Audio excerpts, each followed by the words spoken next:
in the series of the eminent to welcome our guest of the day with a Angvastra sapling and a memento.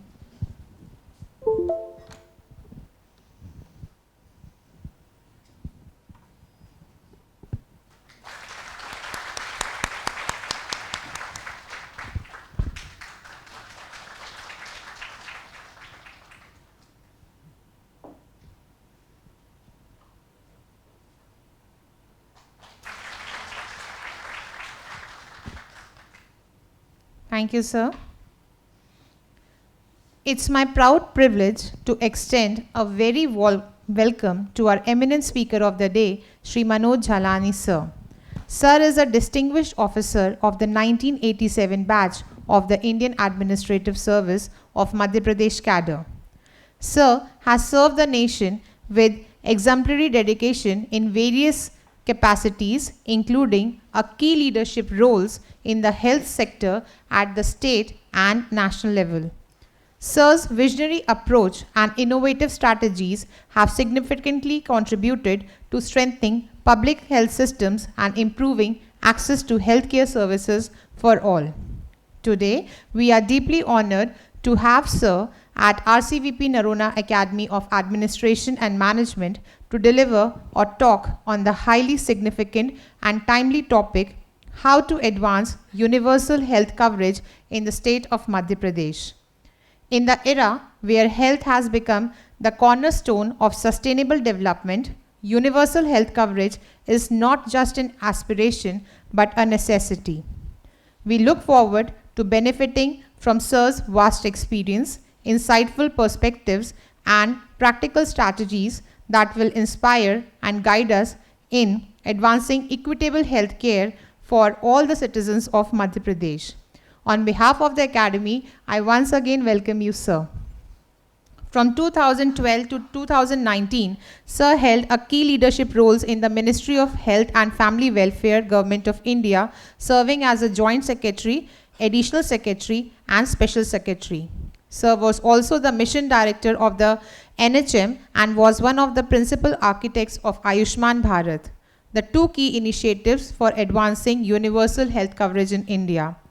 Since late 2019, Sir has been serving as the Director, Department of UHC Health Systems for the WHO Southeast Asia region, leading efforts to strengthen health system and advance universal health coverage across the region. Sir has co-authored various and several publications in leading global journals. Sir's contribution to public health have been widely recognized, including receiving the UN Interagency Task Force Award for his efforts in addressing the non-communicable disease that's NCD challenges in India. So, without a single point of time, I invite Sir to take the session forward. Sir, the stage is all yours. Sir.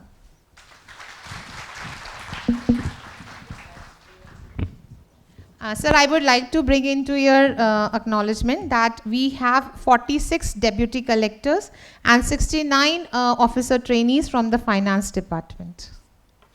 Actually मैं 87 से 2012 तक मध्य प्रदेश में रहा और सारा काम हिंदी में होता था, तो कोई दिक्कत नहीं थी। मैं 2012 के बाद से अधिकांश काम अंग्रेज़ी में करना पड़ा है भारत सरकार में, और फिर वर्ल्ड हेल्थ ऑर्गेनाइजेशन में तो इंग्लिश में ही काम होता है, या और दूसरे जो ग्लोबल लैंग्वेजेस हैं, इसलिए मेरा प्रेजेंटेशन प्रस्तुतिकरण अंग्रेजी में है। हिंदी अंग्रेज़ी दोनों में मैं बात करूँगा, होप दैट्स ओके। हाँ, थैंक यू। सो मैंने थोड़ा सा अपनी एक थोड़ा फ्रीडम ले लिया और मैंने इसको टॉपिक को थोड़ा सा उसको थोड़ा सा बदल दिया, advancing health for all and also on high impact intervention. तो जो आपने इंट्रोडक्शन किया है वो उससे, जो मेरा प्रेजेंटेशन है वो उससे जेल करता है। यूनिवर्सल हेल्थ कवरेज को मैं थोड़ा सा ज़्यादा सीधे डील नहीं इसलिए किया कि आप लोग का जो बैकग्राउंड है बड़ा जेनरिक किस्म का है और हेल्थ सेक्टर के लोग नहीं हैं, इसलिए मैं थोड़ा सा उसको इस तरह से प्रेजेंटेशन के बारे में सोचा कि जो हम लोग जनरल एडमिनिस्ट्रेशन में हैं, ज़िले में जब हम एसडीएम रहते हैं या joint collector, additional collector, CEO ज़िला पंचायत, कलेक्टर या अलग अलग विभाग में काम करते हैं, तो सभी विभागों की बड़ी भूमिका रहती है स्वास्थ्य को बढ़ाने में, सुधार करने में। तो उस तरह से बड़ा जेनरिक प्रेजेंटेशन है। और मेरा दूसरा अनुरोध रहेगा कि आप प्लीज़ बेहिचक हो कर के सवाल जवाब करें। जितना हम लोग आपस में बात करेंगे उतना क्लैरिटी आएगा और उतना समझने में अच्छा होगा और नींद भी नहीं आएगी, और मतलब हम लोग जितना बात करेंगे। सो पहला तो ये है इशू कि हम लोग हेल्थ की बात क्यों करना चाहते हैं। तो ये मैं कुछ ऐसा, can you hear me well? सब पीछे तक आवाज़ आ रही है? Okay, very good. सो ये अपन ने सब ने बचपन से ना सुनते हैं, या मुझे याद आया 2014 में जब पहली बार मोदी जी भी वहाँ गए थे यूएन जनरल असेंबली में, तो उनने बोला कि हिंदुस्तान की सिविलाइजेशन बहुत पुरानी है और उसमें हमेशा सोच विश्व की रही है, और एक सर्वे भवन्तु सुखिनः सर्वे सन्तु निरामया, तो ये एक हमारा सिविलाइजेशनल एस्पिरेशन रहा है, कि सभी लोग सुखी हों, सभी लोग निरामय हों। एंड ये हमारे संस्कृत में भी अगर हम देखेंगे तो जो संस्कृत का श्लोक है उसका अर्थ यही है कि good health is the greatest Fortune. अगर हमें सब कुछ कोई चीज़ है, जैसे हमारे जो डीजी हैं डॉक्टर टेड्रोस, वो बोलते हैं कि while health is not everything, everything is nothing without health.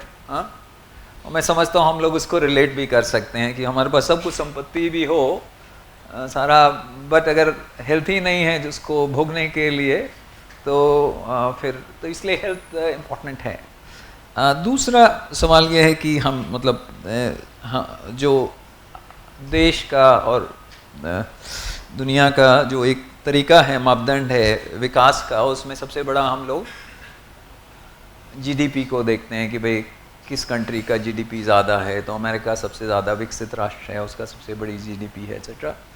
तो स्वास्थ्य हमारी प्रोडक्टिविटी को बढ़ाने के लिए बड़ा क्रिटिकल है, ये सब हम समझते हैं। इट्स ऑल्सो, अगर स्वस्थ रहते हैं तो हमारा जो प्रोडक्टिव लाइफ पीरियड है, नॉर्मली हम जनरली जैसे 15 से 64 वर्ष को, जैसे आप डेमोग्राफिक डिविडेंड आप लोगों ने पढ़ा भी होगा, अपनी तैयारी के लिए भी पढ़ा होगा, कि इंडिया के पास जो विंडो ऑफ अपॉर्चुनिटी है, जो आप प्रधानमंत्री जी भी बोलते रहते हैं कि 2047 तक विकसित राष्ट्र बनाने की बात, तो ये हमारे पास में डेमोग्राफिक डिविडेंड का एडवांटेज है। द्वितीय विश्व युद्ध के बाद में जब जापान बिल्कुल कोलैप्स कर चुका था, तो मैं उनका 70s के समय का वो देख रहा था डेमोग्राफिक, जो आज हमारा 8% लोग हमारे 60 प्लस हैं, उस समय 70s में उनके यहाँ पर 60 प्लस की जो आयु थी अर्ली 70s में थी, और उस समय उन्होंने बहुत तेज़ी से प्रगति की, और उसके बाद वो दुनिया की तीसरी विकसित इकॉनमी बन गए थे, इनफैक्ट दूसरी विकसित इकॉनमी बन गए थे, फिर जर्मनी और चाइना, फिर मतलब ये लोगों ने ओवरटेक किया। But the short point is कि जिसके पास में man power, productive man power है और डिपेंडेंट मैन पावर कम है, तो काम करने वाले लोग ज़्यादा हैं, बुज़ुर्ग लोग और बच्चा लोग कम हैं, तो वो फिर हम तेज़ी से प्रोग्रेस कर सकते हैं, प्रोवाइडेड हम पूरी प्रोडक्टिव मैन पावर को अपनी कैपेसिटी तक यूज़ कर पाएँ। उसके लिए गुड हेल्थ होना ज़रूरी है। Okay, so reduces losses due to premature death. Premature death से क्या मतलब है? हाँ प्लीज़ बोलिए ना, पीछे कोई बोल रहे थे, मतलब हेल्थ के संबंध में एक प्रीमेच्योर डेथ का एक विशेष कॉन्टेक्स्ट रहता है, इसलिए मैं, हाँ जी, हाँ, deaths which could have been prevented, वो तो एक अवर्टेबल मोर्टेलिटी या प्रिवेंटेबल मोर्टेलिटी है, वो तो एक चीज़ है। एक होता है प्रीमेच्योर डेथ, मतलब हम एक, जैसे आज की स्थिति में तो एक चीज़ निश्चित है कि हम सब मरेंगे। हाँ, अभी तक हमने वी हैव नॉट 1 मोर्टैलिटी, हालांकि कुछ प्रयास उस तरह दिशा में भी चल रहे हैं, बट वो अलग चीज़ है। सर तो सॉरी सर, लाइफ की इनिशियल स्टेज में ड्यू टू इमेच्योरिटी और ऑर्गन का इम्प्रॉपर डेवलपमेंट के कारण या कुछ इनिशियल स्टेज पे डिसीज के कारण। ओके, सो हम लोग एक समथिंग कॉल्ड, मैं उसमें आऊँगा, आगे भी बात होगी, तो हेल्दी लाइफ एक्सपेक्टेंसी है। मतलब हम ये मानते हैं कि 80 साल तक, जो हमने जापान को एक वो लिया है, जापान है, स्वीडन है, फिनलैंड है, कुछ कंट्रीज़ हैं जहाँ पर कि लाइफ एक्सपेक्टेंसी 80 से ज़्यादा है। और दूसरी बात है हेल्दी लाइफ एक्सपेक्टेंसी की बात कर रहे हैं, तो वो उसको हमने गोल्ड स्टैंडर्ड मान लिया है अभी के लिए।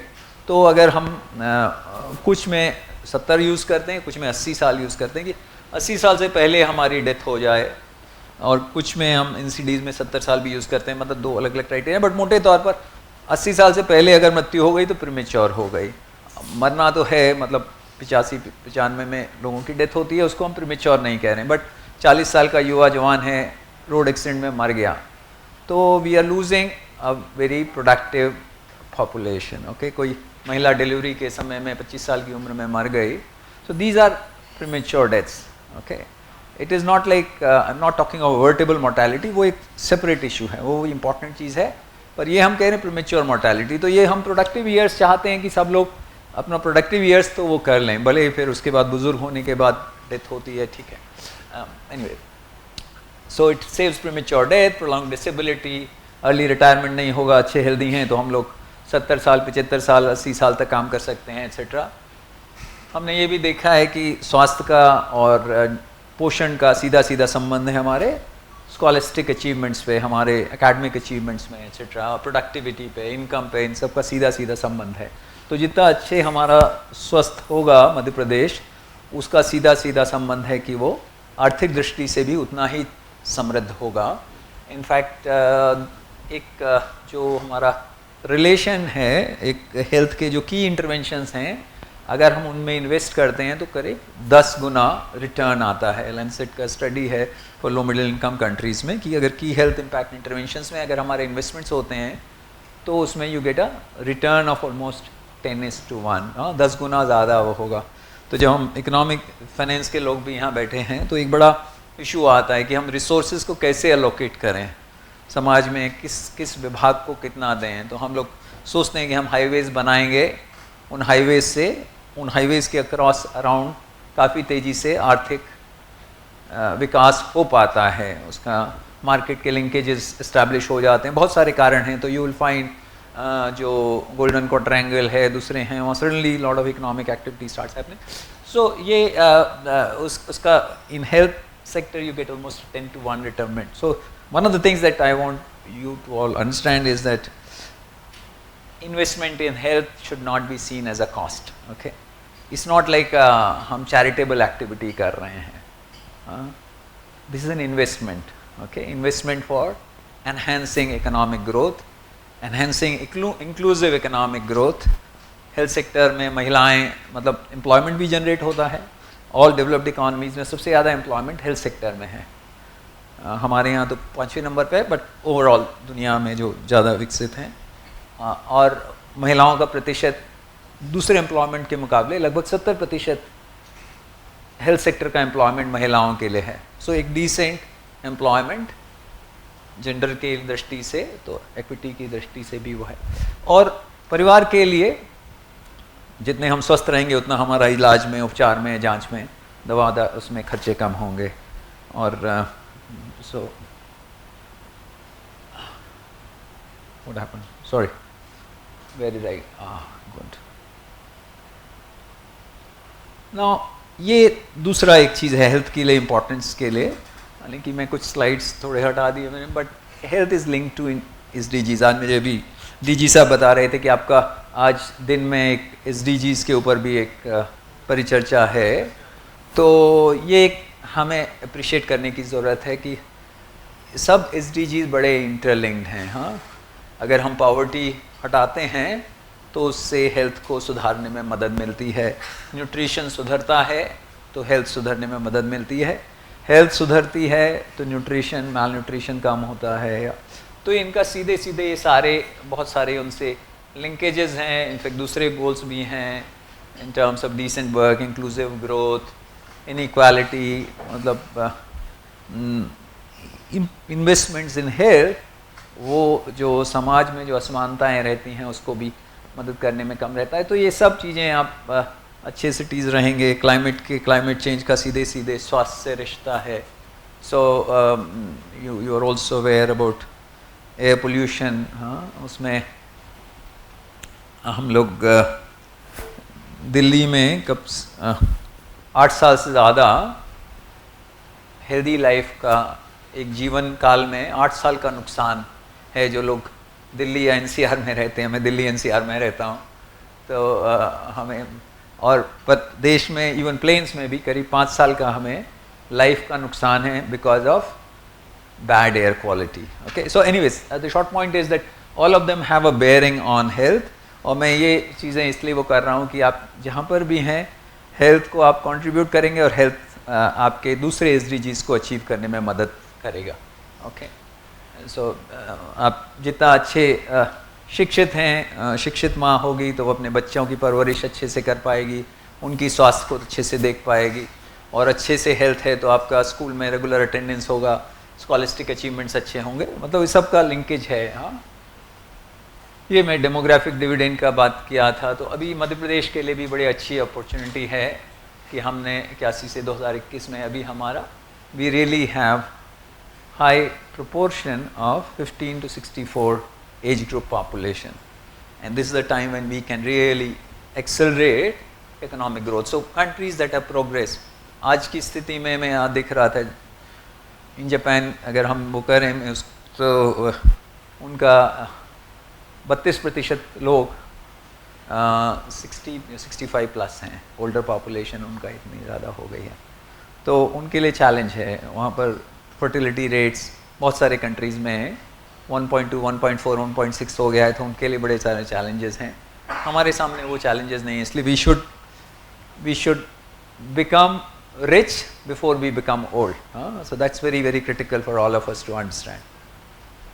Okay, now ये मैं सिर्फ बताना चाह रहा हूँ कि स्वास्थ्य में बाकी सब जो डिटर्मिनेंट्स ऑफ हेल्थ हैं, कि जो स्वास्थ्य के कारक हैं जो स्वास्थ्य को तय करेंगे, उनमें ये हमें समझना है कि हेल्थ सेक्टर या अस्पताल या डॉक्टर से हमारा स्वास्थ्य नहीं सुधरेगा। हाँ, ये बहुत अच्छे से समझने की ज़रूरत है। बहुत सारे सभी सेक्टर्स का all of government approach, all of society approach बड़ा क्रिटिकल है। So what are social determinants of health, तो मैं ये बहुत सारे उनको एक कैटेगरी में सोशल डिटर्मिनेंट्स ऑफ हेल्थ के रूप में कहा जाता है। क्या है social determinants of health?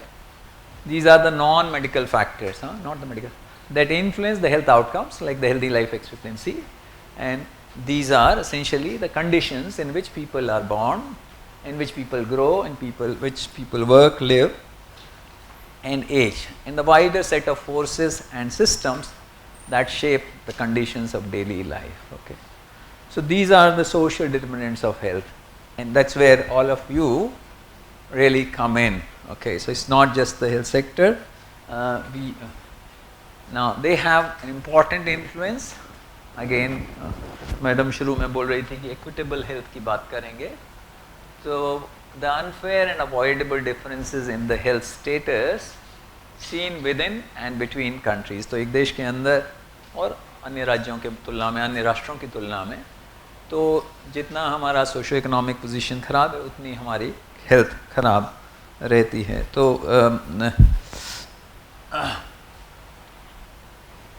Now ये एक I mean, don't get too worried about the statistics around 40 or 45 or 35.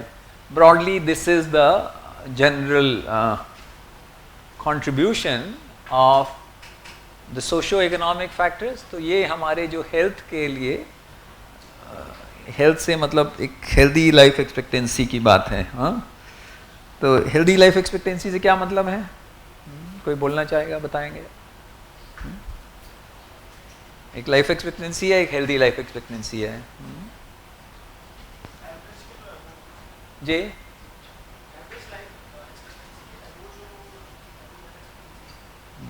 नहीं,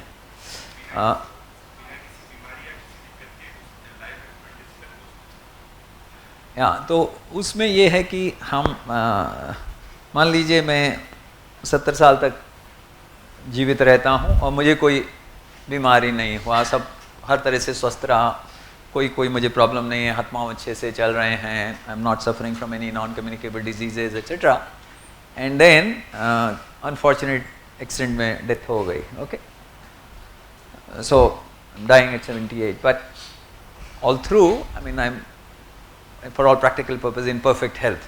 Okay, so that's just my healthy life expectancy is 70 years. But suppose I'm there, and at the age of 60, I get a stroke. I'm paralyzed, bedridden for next 10 years, and then I die at 70. So my life expectancy then, मतलब वो तो 60 साल तक तो मैं पूरा स्वस्थ रहा, 10 साल के उसमें मैं स्टेट ऑफ फुल हेल्थ में नहीं रहा, स्टेट ऑफ फुल हेल्थ में नहीं रहा, और एक depending on the severity of my condition, आप हो सकता है कोमेटोज स्टेट में हो, कोमा में भी कोई चला गया, और कोमा में कुछ लोग कई सालों तक कोमा में रहते हैं, फिर उसके बाद डेथ हो जाती है, तो वो तो कुछ क्वालिटी ऑफ लाइफ नहीं है ना। तो भले ही वो मरने का दिनांक कुछ और होगा, जैसे माननीय हमारे वाजपेयी जी जो हैं, उनकी डेथ काफ़ी बाद हुई, but he was in a comatose state, so that's not, I mean, he may have lived for whatever number of years, but healthy life expectancy उनका कम होगा. So we really are keen that people should live long and people should live healthy. तो लंबा उम्र भी रहे और स्वस्थ भी रहे, वो बेसिक ऑब्जेक्टिव रहता है. That's what goal of all societies is, all health systems is. तो हमें वो करना है. तो anyway, so इसमें जो contribution है सबका, तो socio economic factors in terms of income, in terms of education, in terms of societal support, community, या फिजिकल एनवायरनमेंट का, या हमारे जो बिहेवियर हैं, लाइफस्टाइल्स हैं, टोबैको है, अल्कोहल यूज़ है, लैक ऑफ एक्सरसाइज या एडिक्वेट एक्सरसाइज एक्सेट्रा, इन सब का जो योगदान है वो है, और सिर्फ हेल्थ केयर इंस्टीट्यूशंस का जो योगदान है, डॉक्टर्स का एक्सेट्रा, अस्पतालों का, वो 20% का योगदान है. ओके, तो हेल्थ केयर एनवायरनमेंट का contribution in terms of improving our health is only about 20%. Okay, so all of us working in different sectors and departments will have a big role in shaping the healthy life expectancy of individuals. Okay,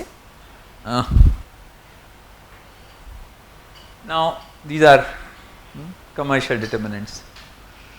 तो हमारा बचपन से लेकर के from breast milk की जगह हम bottle milk शुरू हो सकता है. आप लोग किधर हैं?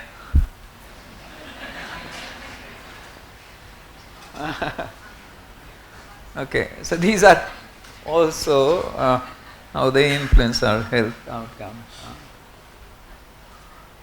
And then 60 plus, there is also then again another commercial where people are making money because of our ill health. And I think we should be aware about these forces, market forces, which really thrive on poor health. And you know, we keep on facing this tussle when we try to, WHO tries to advocate for much, whether it is in terms of food industry, whether in terms of alcohol industry, tobacco industry, etc. तो हम malaria में तो हमारा जीतना आसान है, मच्छर का कोई अभी यूनियन ऐसा नहीं बना है, that industry is not so, but on others you have this issue. I was just telling you about, so it's for the, sorry.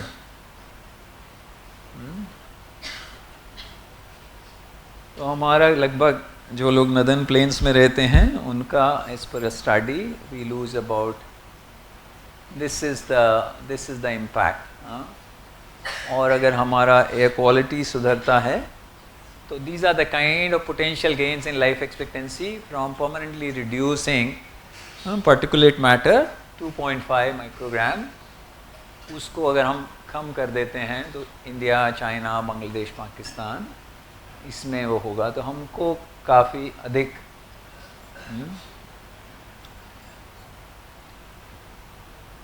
we can really, on an average, Indians will gain about 5.3 years, and total years gain India के लिए सबसे ज़्यादा वो होगा. So it's really important that we pay attention to the causes of air pollution and try to address them. ये disease burden, disease burden आप कभी कभी अखबार में पढ़ते होंगे. क्या हिंदी में क्या बोलते होंगे डिजीज़ बर्डन को, मुझे नहीं मालूम. क्या बीमारी का बोझ, क्या क्या क्या शब्दावली होगा. एनीवे, सो डिजीज़ बर्डन ही समझ लें कि किस बीमारी से कितने लोग प्रभावित रहते हैं, जिनके कारण से हमारा प्रीमेच्योर मृत्यु हो जाती है, या बीमारी का ड्यूरेशन और बीमारी की सीवियरिटी, उससे हम डिजीज़ बर्डन को मेजर करते हैं. तो ये जो डायलीज़ है, ये बड़ा कॉमन शब्दावली है जो हेल्थ सेक्टर के लिए इस्तेमाल होता है. कोई बताएगा क्या डेफिनेशन है डायलीज़ का?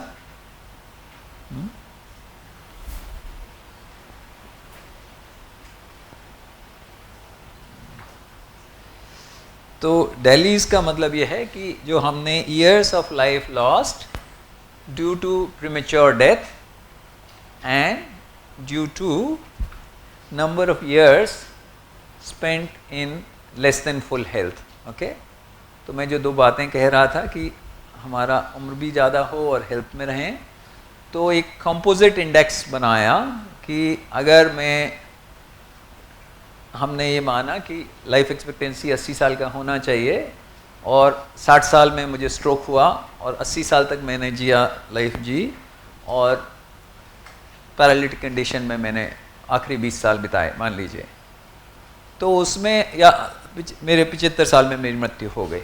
ठीक है, तो हमारा 80 साल अगर हम मानते हैं कि हमारा लाइफ एक्सपेक्टेंसी होना था, तो 5 साल का तो हमारा प्रीमेच्योर डेथ के कारण से, स्ट्रोक के कारण से 5 साल हमारे लॉस हुए because of my early death from the life expectancy जो हमारा गोल्ड स्टैंडर्ड है.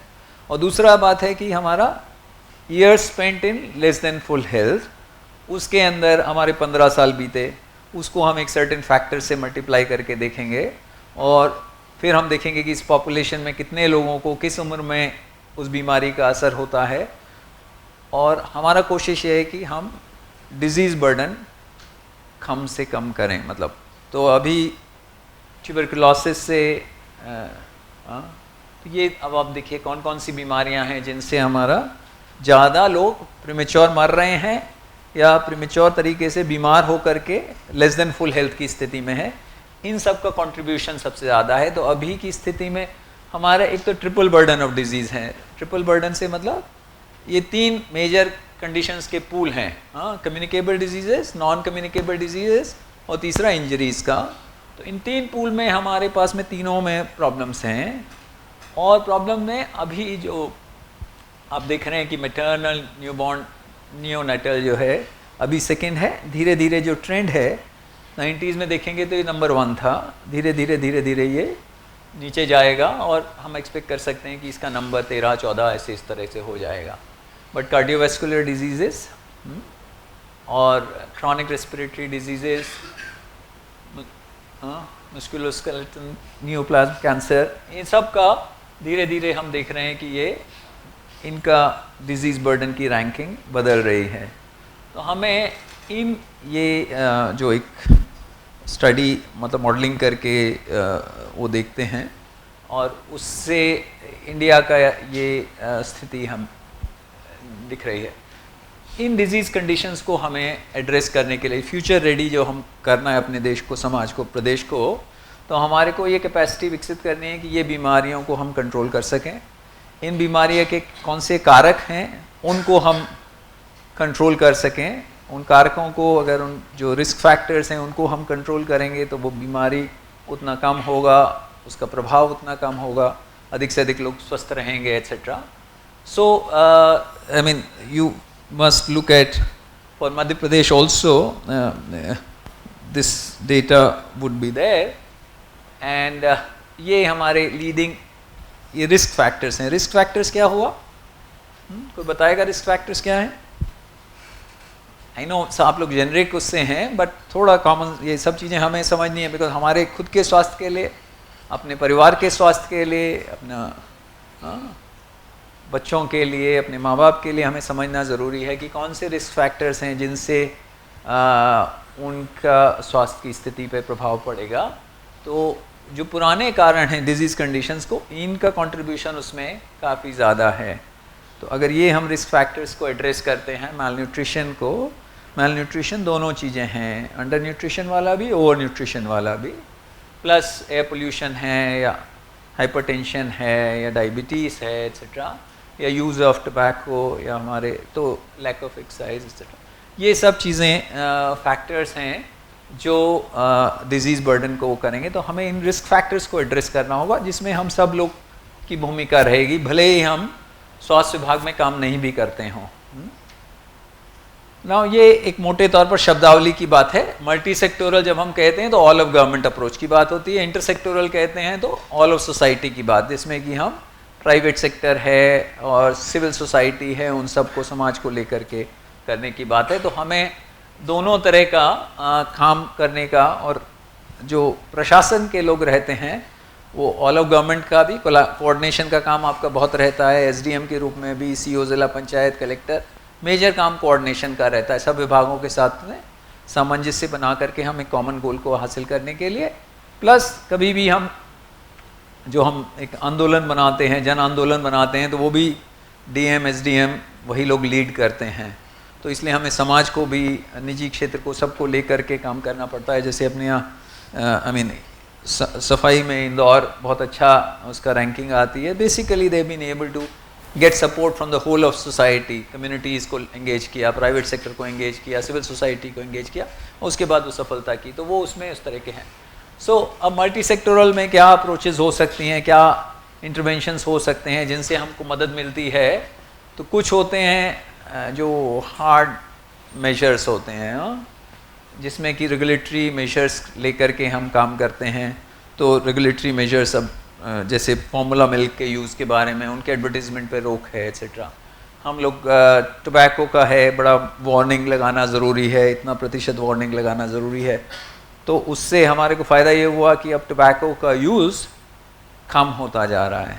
So of course you still have challenge in North East, but the good thing is although you have chewing tobacco issue is there, but still the use of tobacco has been going down in the country. So that's a big achievement for variety of reasons. मतलब जितने भी हम, चाहे वो cinema hall में हम movies देखते हैं, तब वो एक बड़ा ऐसा भयावह ऐसा वो एडवर्टीजमेंट देखते हैं, हर बार वो हिट करता है। I don't know, but the thing is that in totality, with all those interventions, we are seeing a decline in tobacco consumption, which is a good thing. So I'm saying these are the then there are those सरकार के कई तरह के role रहते हैं। तो एक तो डंडे का रोल रहता है, कहीं टैक्सेशन किया है कहीं, और दूसरा फैसिलिटेटरी रोल रहता है। जैसे आप बिल्ट एनवायरनमेंट की बात है, हम चाहते हैं कि लोग बाग पैदल चलें, साइकिलिंग करें, पार्क में अपना जाके वर्जिश करें, सैर करें, बट सुविधाएं हैं क्या? तो वो हमें देखना होगा कि हम लोग जब प्लानिंग कर रहे हैं कि लोग हेल्दी लाइफस्टाइल अगर जीना चाहते हैं तो कितना आसान है उसको करना। जितना हमारा एनवायरनमेंट इजी करेगा हमको हेल्दी लाइफस्टाइल करने के लिए या डिफ़ॉल्ट चॉइस के लिए। अभी हम खाना खाने जाएंगे ना लंच के लिए, तो जो खाना मिलेगा वो खाएंगे, ओके।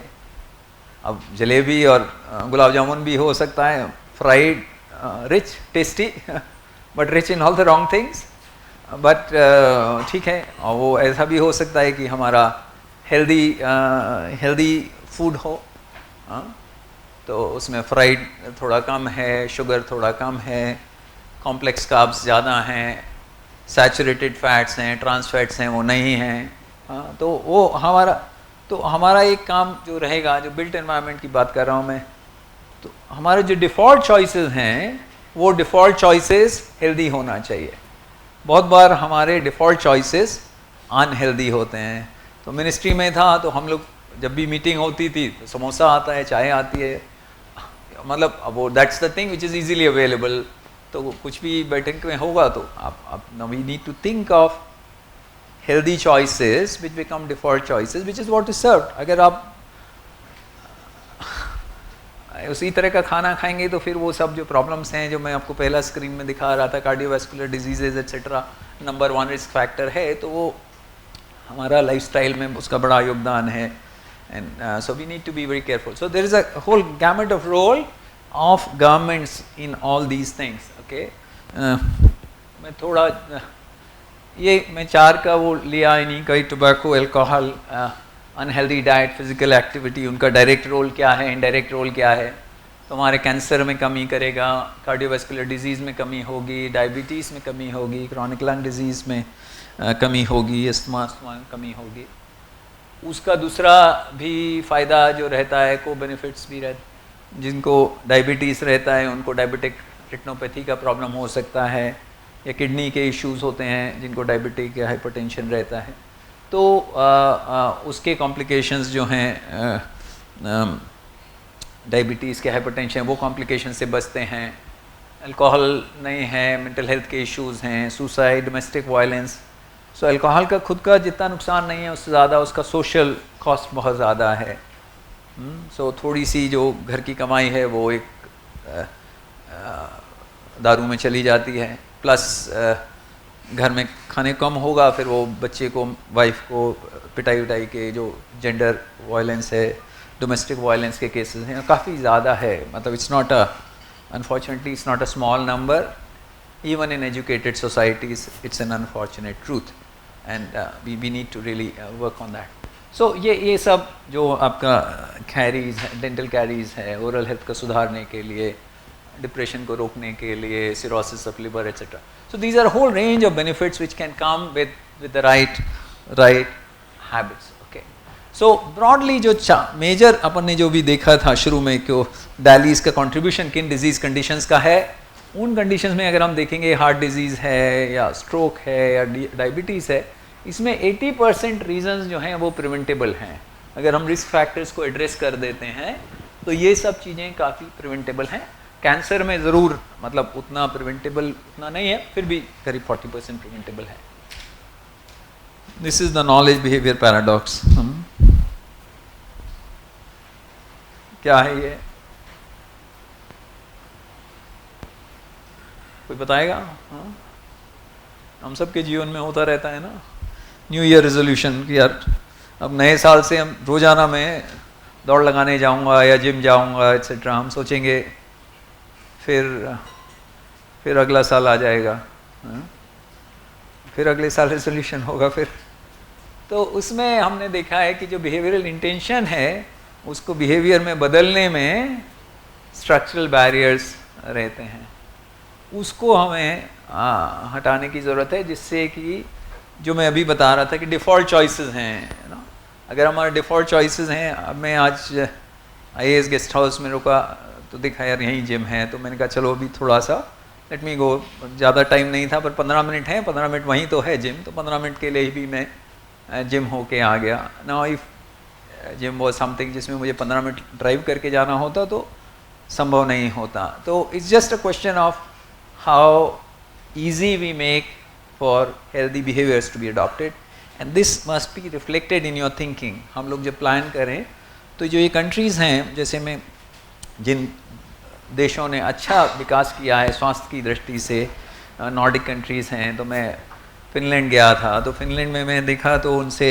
डिस्कशन हो रहा था, तो उनके यहाँ health in all policies approach है कि सारी पॉलिसीज़ में हम देखते हैं कि इसका क्या हेल्थ पे क्या इम्पैक्ट पड़ेगा। जैसे हम एनवायरमेंटल इम्पैक्ट असेसमेंट करते हैं कि भाई हम बड़ा प्रोजेक्ट बना रहे हैं, डैम बना रहे हैं, तो उसका एनवायरमेंट पे क्या इम्पैक्ट पड़ेगा, कहीं हम हाईवे क्रिएट कर रहे हैं तो उसका एनवायरमेंट पे क्या इम्पैक्ट पड़ेगा। तो वहाँ पर उस तरह की exercise health impact assessment, health in all policies approach है कि सारी जो उनकी पॉलिसीज़ हैं, प्रोजेक्ट्स हैं, उनका क्या इसमें इम्पैक्ट होगा, उसको वो असेस करते हैं, ताकि अगर जो हार्मफुल हेल्थ इम्पैक्ट हैं उसको कैसे मिटिगेट किया जाए और पॉजिटिव हेल्थ इफेक्ट्स को कैसे हम बढ़ा सकें, ताकि अधिक से अधिक लोग हेल्दी रह सकें। और वो हम देखते हैं उनकी लाइफ एक्सपेक्टेंसी में और हेल्दी लाइफ एक्सपेक्टेंसी में इन देशों में।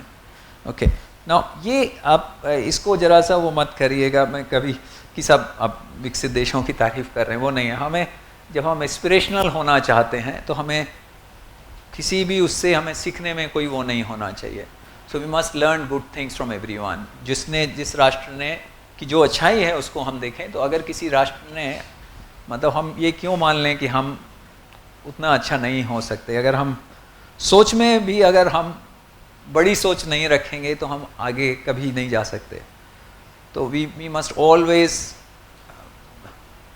मैं कभी कहीं बोल रहा था यार तुम कहाँ कंपेयर करते हो. मैंने कहा why not. I mean why should we consider ourselves any less than any other developed country. You know, when you see even the national leadership, that's their aspiration. So we must really think big, aspire big, and try to see how we can. I'm not saying सब countries में अलग अलग है, geographically अलग है, climatically अलग है, etc. पर बहुत सारी अच्छी चीज़ें हैं. जैसे just saying कि हमारे यहाँ साइकिलिंग करना आसान नहीं है, okay. बट आप देखते हैं तो ऐसे बाकी जगह पर सब साइकिलिंग ट्रैक्स हैं, तो बहुत सारे लोग आसानी से साइकिल करके जाते हैं. और मैं तो मेरा पहला विदेश दौरा किसी में हुआ था तो मैं वहाँ गया तो जब मुझे एक आदमी को मैं दिखता था वो साइकिल पे आता था. जब लास्ट डे हमको सर्टिफिकेट बंटे तो वो सर्टिफिकेट बांट रहा था. तो मैंने पूछा हु इज़ ही. तो इन्होंने कहा ही इज़ द डायरेक्टर. मैंने कहा he comes in a cycle. उनके लिए ये थोड़ा सरप्राइज था. हाँ, he comes in a cycle, that's his healthy way of this thing. वो अपना आके चेंज करते हैं. तो हमारे लिए थोड़ा उस समय अर्ली 90s में अजीब था कि कोई डायरेक्टर जो हेड ऑफ द ऑर्गेनाइजेशन है वो साइकिल पे आ रहा है. हमारा जो मानसिक सोच है कि भाई जितना बड़ा वो होगा उतनी बड़ी गाड़ी होगी और जो सबसे छोटा होगा वो साइकिल में आएगा. But anyway the short point there being that firstly there no इस तरह का जो एक सामाजिक सोच में भी वो नहीं है इस तरह का कि हमें बड़ा दिखने के लिए बड़ी गाड़ी में घूमने की ज़रूरत है. बट इंपॉर्टेंट थिंग इज़ कि you are creating an enabling environment which facilitates healthy lifestyles, okay, and that is what should be in their mind. जब आप अपना नगर में, गांव में जहाँ भी प्लानिंग कर रहे हैं कि हमने कुछ भाई बच्चों के खेलने की जगह रखी है नहीं रखी है, पार्क रखा है नहीं रखा है, जहाँ पर बच्चे अपना वो कर सकें, सुविधाएं हैं क्या, स्कूल के अंदर सुविधाएं हैं क्या, खेलने की एक्टिविटीज़ की एट्सेट्रा, कैसे हम उसको अनेबल कर सकते हैं. तो ये डिफरेंट इंटरवेंशंस का रोल है कि इसमें मैं एक देख रहा था. तो behavioural interventions, clinical interventions, long lasting protecting interventions, changing the context and socio economic factors, किसका कितना असर है हेल्थ में सुधारने में. तो हमने सोशल डिटर्मिनेंट्स ऑफ हेल्थ की तो बात की थी जिसमें कि पॉवर्टी, एजुकेशन एट्सेट्रा, उनका रोल हेल्थ सुधारने में. बट दूसरा जो चीज़ है वो ये है कि changing the context to make individuals default decisions healthy, okay. तो ये एक बहुत बड़ा, जैसे अपना फ्लोराइड की बात, पहले फ्लोराइड की कमी के कारण से इश्यूज थे. हमने सॉल्ट के अंदर आयोडीन की प्रॉब्लम थी, आयोडीन डेफिशिएंसी डिसऑर्डर्स थे, तो आयोडाइज सॉल्ट कर दिया. तो आयोडीन अपने आप ही हमको मिलने लग गया, तो आसान हो गया. अलग से कोई सप्लीमेंट लेने की ज़रूरत नहीं है, कुछ करने की ज़रूरत नहीं. तो वो कितना हम अपना हेल्दी लाइफस्टाइल्स को, हेल्दी हैबिट्स को कितना हम डिफ़ॉल्ट चॉइस बना सकते हैं, वो हमारा दृष्टिकोण में रिफ्लेक्ट होगा. तो वो आसान है लोगों को फॉलो करने के लिए. तो अब सभी लोग हम आयोडाइज सॉल्ट खाते हैं ना. तो मुझे याद है हम 94 में मैं जब कलेक्टर था झाबुआ में, तो उस समय दी देन चीफ मिनिस्टर ने 7 मिशन चलाए थे. 1 वॉज अगेंस्ट आयोडीन डेफिशिएंसी. तो झाबुआ के अंदर 29% हमने सर्वे कराया IIPS से, तो 29% लोग ही वो आयोडाइज सॉल्ट यूज़ करते थे, वो डेले नमक यूज़ करते थे. तो फिर हमने कुछ सोचा कि कैसे हम इसको बढ़ाएं. तो पहली एक तो ये उपलब्धता थी और अवेयरनेस करने की ज़रूरत थी. जस्ट गिव यू एग्जांपल, हमने कहा सारे स्कूल के बच्चे अपने अपने घर से नमक लेके आएंगे स्कूल के अंदर. Just giving you an example. और नमक लेके आएंगे, वहाँ पर गुरुजी उसको टेस्ट करेंगे. हाँ, टीचर शिक्षक उसको टेस्ट करेंगे और फिर बोलेंगे इसका नमक में वो डाला उन्हें ड्रॉप, तो वो नीला हो गया तो ये खरा है, असल है और बल बुद्धि के विकास में सहायक है. और जिसका वो ब्लू नहीं हुआ तो ये खरा नहीं है. वहाँ पर झाबुआ की बोली में खरा नमक की बात. अब तो लाखों बच्चे आए, अपने घर से नमक लेके आए. फिर बच्चों ने कहा क्या हुआ, माँ बाप ने पूछा क्यों लेके जा रहे हो नमक. नहीं, हमारे गुरुजी ने कहा नमक लेके आना है. तो सब लोग आ कह रहे, तो माँ बाप भी खिड़की से झाँक रहे क्या हो रहा है क्या हो रहा है. तो कुछ बच्चे गए कि देखो हमारा नमक तो खरा निकला, और फिर दूसरा बोला कि हम गए थे नमक में, हमारा नमक खरा नहीं निकला और वो कह रहे थे कि खरा नमक होने से बल बुद्धि के विकास में मदद होती है. So simple thing that we communicated to the teachers, just provided them the. तो उसके कारण से I mean immediately lot of awareness in all households. हर घर से बच्चे आते हैं पढ़ने वढ़ने के लिए, तो हर घर में ये मैसेज पहुंच गया कि भाई नमक खरा लेना चाहिए, जिसमें हम ड्रॉप से टेस्ट करें तो नीला हो जाए, तो आयोडाइज सॉल्ट का. तो आफ्टर अबाउट 8-9 months में again got a survey done and the coverage was 93% consumption of iodized salt. Now the short point was that availability and awareness could help in making those changes. Okay. This is the nutritional status. हम बता रहे थे, तो nutritional status अभी कम हुआ है underweight का, stunting का एक्सेट्रा, बट जिस गति से कम होना चाहिए वो नहीं है, यू नो.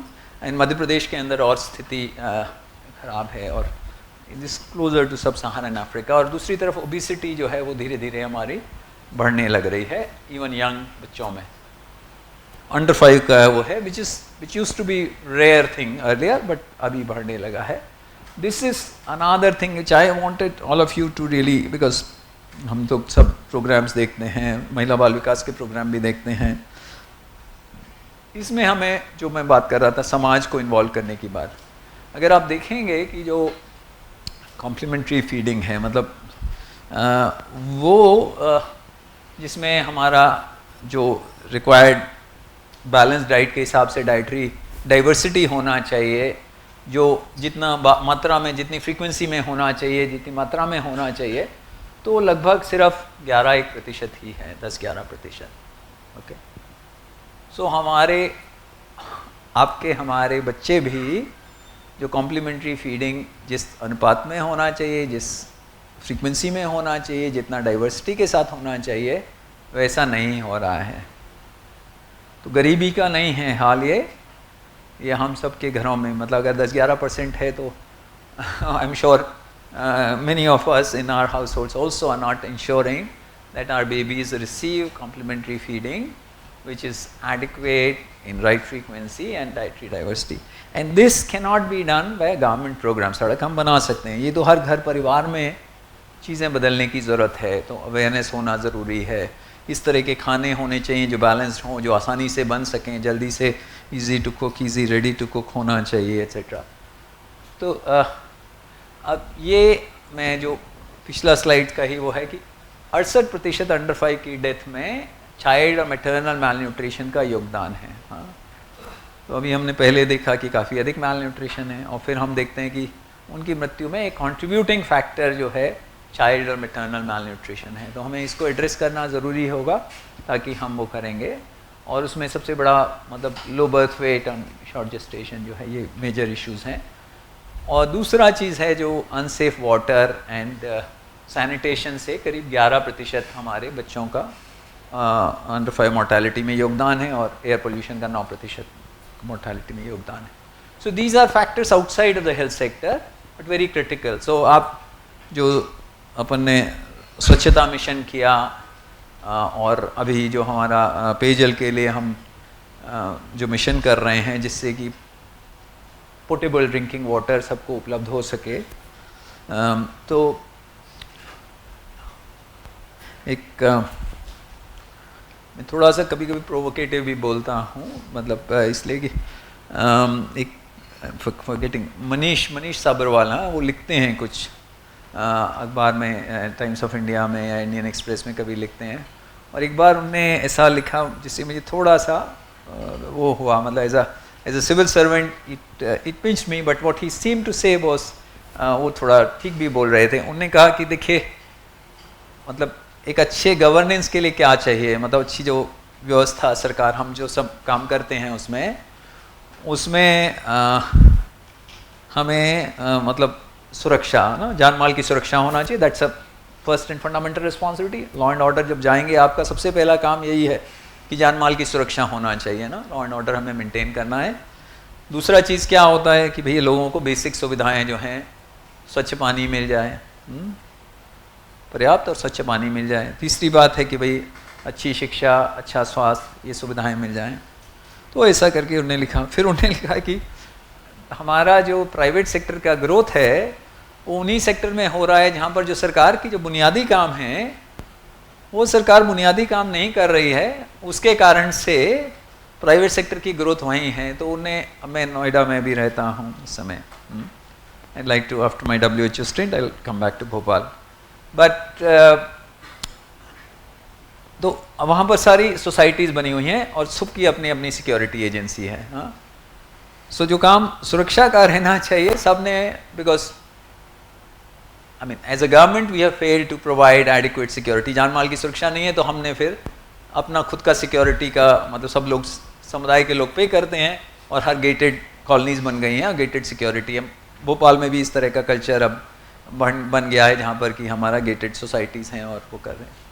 फिर अब घर बना रहे हैं तो सबके घर में ट्यूबवेल लगे हैं कि भाई वो पानी वानी का तो कोई भरोसा नहीं है तो अपना ट्यूबवेल लगा रहे हैं। नो दैट इज़ नॉट, वो तो बड़ा गलत, मतलब ये कोई व्यवस्था नहीं। सामूहिक हमारी व्यवस्था होनी चाहिए कि रिलायबल होना चाहिए, कि पानी उपलब्ध होना चाहिए। और फिर सरकारी स्कूल, सरकारी अस्पताल, हम आप जानते हैं कौन कितना लोग जाते हैं। तो we are really failing in our basic governmental duties and that's a challenge to us to make sure कि हमारी सेवाएं, पानी हमें देना है तो अच्छी क्वालिटी का, अच्छी गुणवत्ता का, अश्योर्ड वो हो। मतलब कुछ चीज़ों में आप जो कुछ अच्छाइयाँ हैं, मतलब जैसे हमारे यहाँ की परिवार एक बड़ा समग्र, बहुत अच्छी इकाई है। आपस में जितना अच्छे से हम लोग परिवार के रूप में रहते हैं उस तरह की चीज़ें हमें वहाँ नहीं मिलती है। बट एक चीज़ जो वहाँ अच्छी है, जब मैं पहली बार गया तो हमने कहा पानी का क्या सिस्टम है, तो उन्होंने कहा पानी तो है, आपको बाथरूम में है पानी। तो हमने कहा यही पानी हमें पीना है क्या, मतलब मैंने कहा हाँ, सेफ़ टू ड्रिंक। तो सब जगह पर जो आपको बाथरूम में जो पानी मिलता है होटल में जिसमें भी रहते हैं, वो सारा पानी सब जगह सेफ़ है, आप उसको कंज्यूम कर सकते हैं, उसमें कोई दिक्कत नहीं है। हाँ, मतलब ऐसा नहीं कि हम लोग जब भी जाते हैं तो हम लोग मिनरल वाटर बॉटल, हर होटल में व्यवस्था रहती है, हम मिनरल वाटर बॉटल ही अब पीते हैं। तो I am saying that in that sense वो गवर्नेंस ठीक है कि हम एक सभी लोगों को अपना अलग से खुद की व्यवस्था करने की ज़रूरत नहीं है, सरकार व्यवस्था करती है। तो ये एक दूसरे इशूज़ पे मैं थोड़ा चला गया, but all related to governance, and I think we should reflect on ourselves and know how we improve. I mean, we are all collectively responsible. हमने आपसे पहले इतने साल काम किया, कुछ सुधारा, कुछ इतने सारे गैप्स अभी भी हैं, इसलिए मैं कि आपको वो नहीं कर रहा हूँ।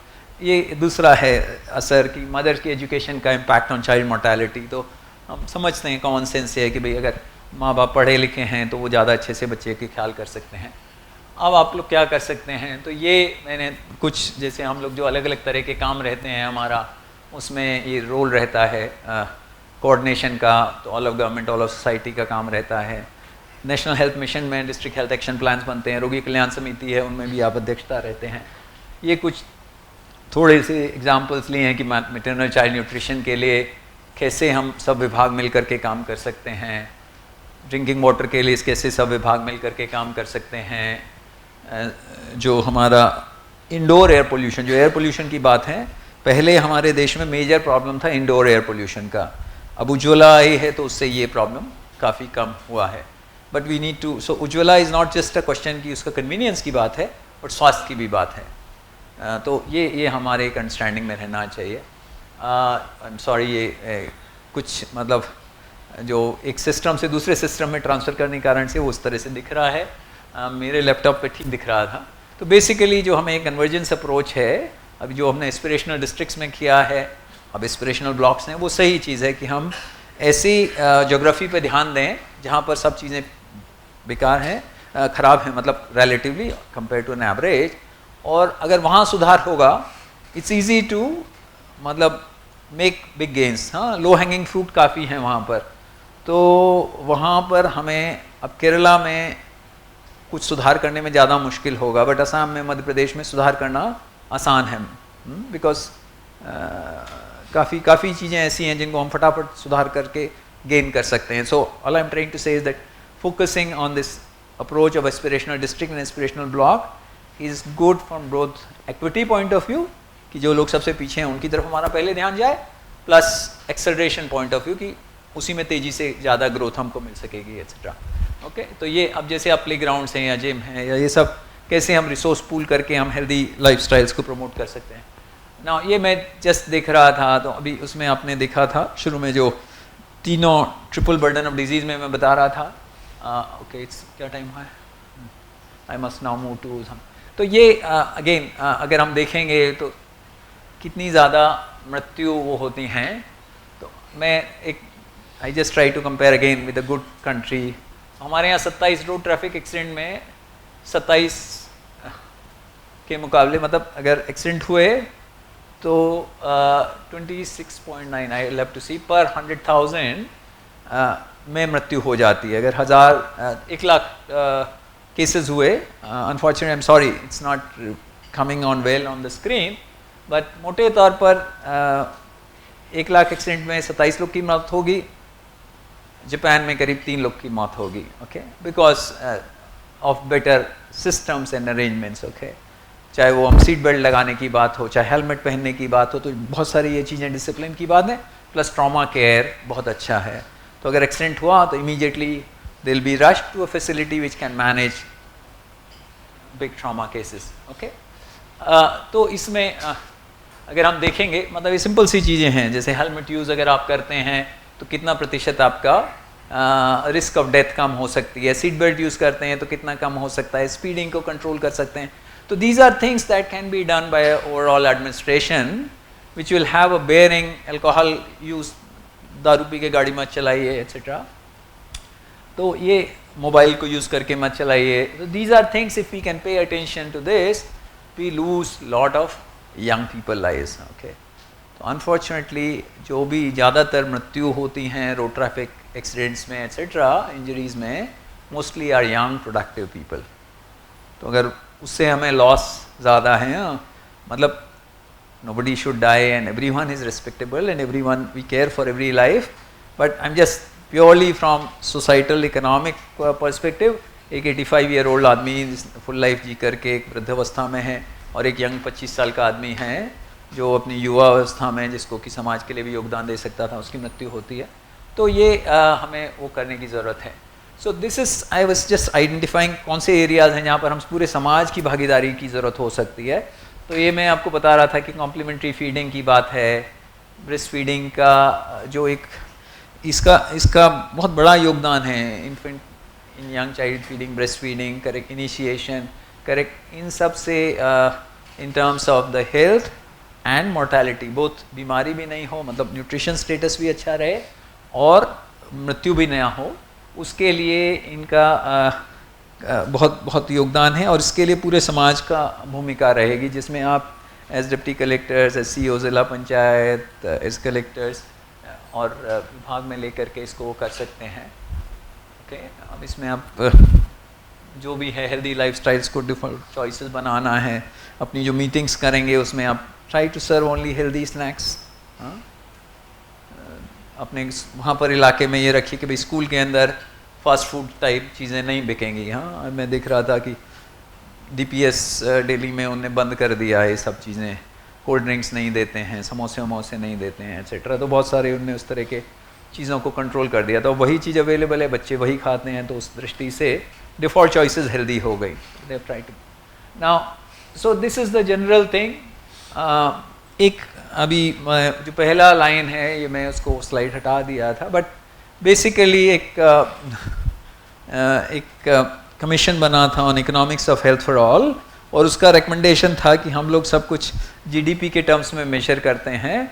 हमें समाज का गोल जो है, हर सोशो इकोनॉमिक गोल जो होना चाहिए वो हेल्थ एंड वेलबीइंग होना चाहिए, कि कौन से राष्ट्र में लोग कितने हेल्थ एंड वेलबीइंग में कौन आगे है, वो विकास का मापदंड होना चाहिए, rather than the economics of it, okay. So the second thing is कि public spending on health is not a cost but an investment. I told you it's a 10:1 return. There are a whole gamut of studies on that. और तीसरी चीज़ ये है कि हम लोग सोचते हैं कि सरकार को, मतलब ठीक है स्वास्थ्य में होना चाहिए, बट सरकार क्यों खर्चा करें। हाँ, तो एक तो मैंने बताया कि 10 गुना फ़ायदा है इन रिटर्न ऑन इन्वेस्टमेंट। दूसरा, आप बताइए क्यों करना चाहिए सरकार को। सॉरी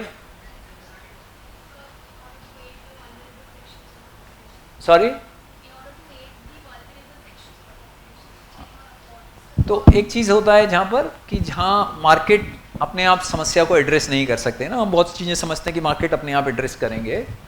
तो अब अलीराजपुर में आप जाएंगे तो वहाँ पर तो कैपेसिटी नहीं है, तो प्राइवेट सेक्टर तो अपना अस्पताल वहाँ नहीं खोलेगा, तो हमें ही सरकार को ही करना पड़ेगा। तो वो ठीक है, जहाँ पर market forces at least public health है, पब्लिक गुड्स हैं, उसमें तो सरकार को ही करना होगा। और क्यों करना होता है? एफिशिएंसी के लिए। बट एफिशिएंसी के लिए तो जो मार्केट इकोनॉमिक्स के जो लोग रहते हैं वो कहते हैं कि मार्केट फोर्सेस अपने आप में वो एफिशिएंट है। ओके, सो मैं आपसे compete, मतलब अगर हम सब लोग मार्केट में घुस सकते हैं और सब लोग अपना सामान बेच सकते हैं, तो अपने आप जो ज़्यादा एफिशिएंट होगा, आप 15 रुपये में बेचेंगे, मैं 14 रुपये में 13 रुपये में बेचने लगूंगा, तो मेरा माल ज़्यादा बिकने लगेगा, तो अपने आप एफिशिएंसी होती है। बट बेसिकली प्रमुख रूप से जो चीज़ें होती हैं, एक तो ये है कि सॉरी, हाँ, तो वो तो एक बात हुआ। तो इसलिए कि जो हमारे पास में ऐसे बहुत सारा वर्ग हैं जो गरीब होगा, कमज़ोर होगा, जिनके पास में एक्सेस नहीं है, तो मार्केट फोर्सेस एड्रेस नहीं कर सकते, तो वहाँ सरकार को करना ज़रूरी है ही। दूसरी बात ये होती है कि जहाँ इन्फॉर्मेशन एसिमेट्री है, अब मैं दवाई लेने जा रहा हूँ, मुझे क्या भरोसा कि ये जो दवाई है वो इफेक्टिव है नहीं है, जो कह रहा है क्लेम कर रहे हैं ठीक है नहीं है। So then government has to, so the regulators have to come which will give you an assurance कि यू कैन, जो मार्केट में दवाइयाँ हैं वो ऐसी फैक्ट्री से है जो अप्रूव्ड है, जिसका मार्केटिंग अप्रूव्ड है, जिसके अंदर so there are systems and all. So wherever you will have information asymmetry, you will have food regulation, you have medical practitioners regulation, you will have medical products regulation to address this issue about information asymmetry. The thirdly is, अब मुझे जैसे हमने polio के लिए ना सबको हम अभियान चला रहे हैं कि आप सब लोग पोलियो का बच्चे को, छोटे से बच्चे को ड्रॉप्स लीजिए etcetera. So no one is safe unless everyone is safe. हाँ, ठीक है। तो हमें, मतलब मेरे को टीबी है तो मेरे लिए भी ज़रूरी है कि मैं ट्रीटमेंट हो जाए तो मेरे को ठीक होगा, बट इसलिए भी ज़रूरी है कि आपको टीबी ना हो। हाँ, तो अगर टीबी के लिए सरकार कहेगी भी अपना अपना कराइए, या मैं टीबी हो गया, मैं गरीब हूँ, मैं नहीं इलाज करा सकता और मैं ऐसे घूमता रहूँगा, तो मैं अपने साथ 10 लोगों को और बीमार करूँगा। तो जो मतलब जो एक्सटर्नैलिटीज़ हैं, वो एक्सटर्नैलिटीज़, नेगेटिव एक्सटर्नैलिटीज़ हैं, तो उसमें सरकार को वो करना पड़ेगा।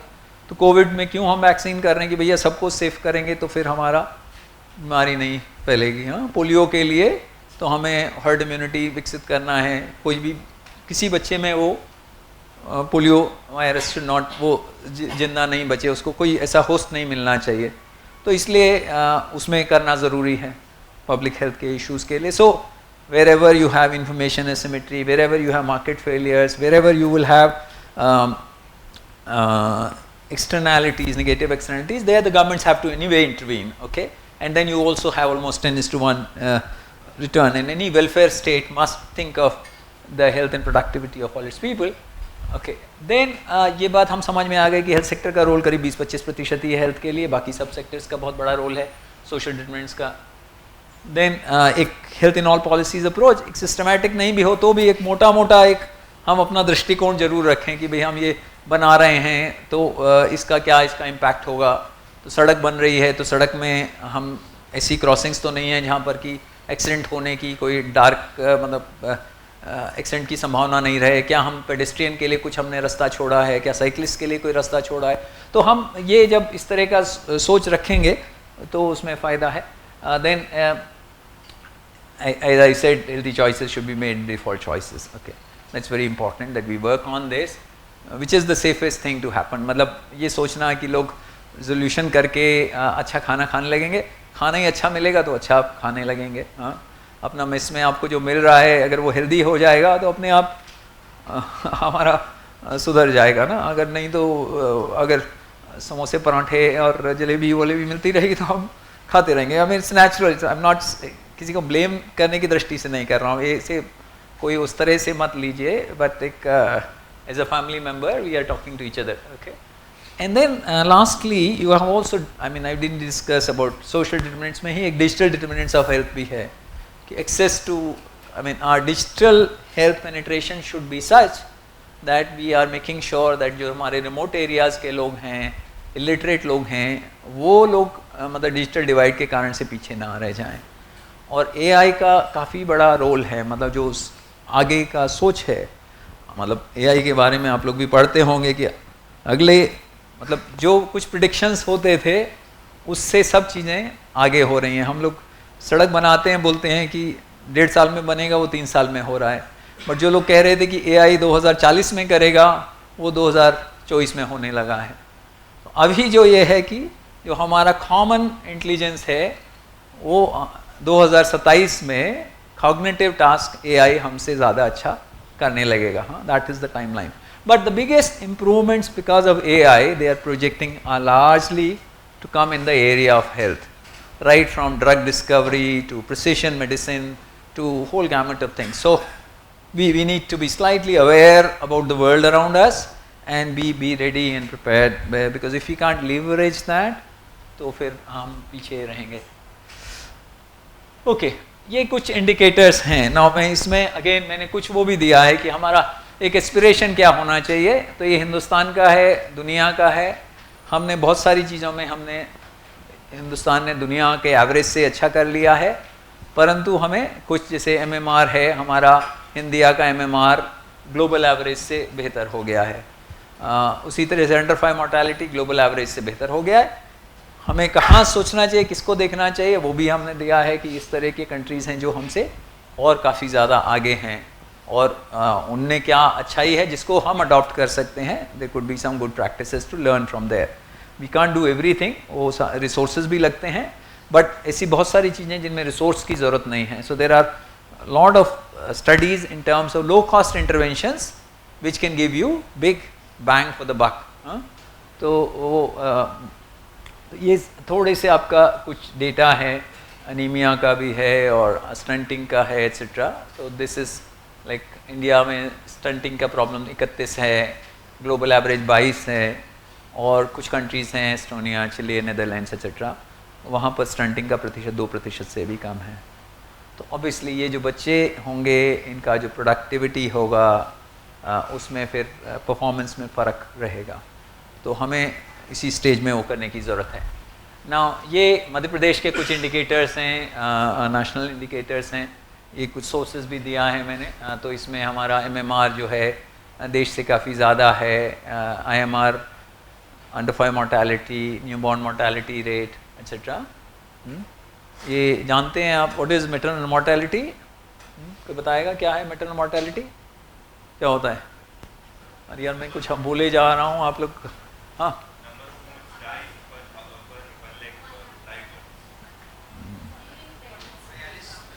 okay, so number of women dying per 100,000 during pregnancy or childbirth related causes, which is मतलब during the period of pregnancy plus 6 weeks after delivery, if pregnancy or delivery was a contributing reason, was the main cause or contributing reason, then it is considered a maternal mortality। तो हमारे यहाँ का maternal mortality ये स्थिति है। परंतु हमने पिछली स्लाइड में जो देखा था उसमें क्या देखा था, MMR जो है बेलारूस में, नॉर्वे में कितना है 2। तो मतलब कितना गुना ज़्यादा हुआ हमारा, 40 गुना ज़्यादा, यानी 4000% ज़्यादा हमारे यहाँ पर मृत्यु हो रही है। और मध्य प्रदेश में तो और ज़्यादा है देश से। और इसके अंदर हम ये भी समझेंगे कि कुछ चीज़ों में हमारा साइंस विकसित हो चुका है। तो माँ डिलीवरी के कारण से मृत्यु को रोकने का बहुत अच्छा इतने सालों से that science is well developed. Okay, the challenge really is to implement what we know will save the lives of women. Okay, अगर हम उसको प्राथमिकता देते हैं और उन इंटरवेंशंस को अगर इफ़ेक्टिवली इम्प्लीमेंट करा देते हैं तो कोई वजह नहीं है। अभी केरला 19 पर है MMR में, तो हमारे इस मुकाबले कितना हुआ, हमारा जो है कितना है, हमारा 159 है। तो केरला में हम जाएंगे तो हमारा 10 गुना चांस कम है मरने का, जो प्रेगनेंसी की एज की महिलाएं हैं। The science is there in our own country, that's being practiced. All that we need to do is make sure that those interventions are effectively implemented. Okay, now these are other some of the metrics also around impoverishment because of out of pocket expenditure. So मैं ये actually आपने slide मेरा थोड़ा सा ये I think I've left out some of the slides here. मेरा वो कुछ slide इसमें दिख नहीं रहे हैं. I think but anyways it's okay.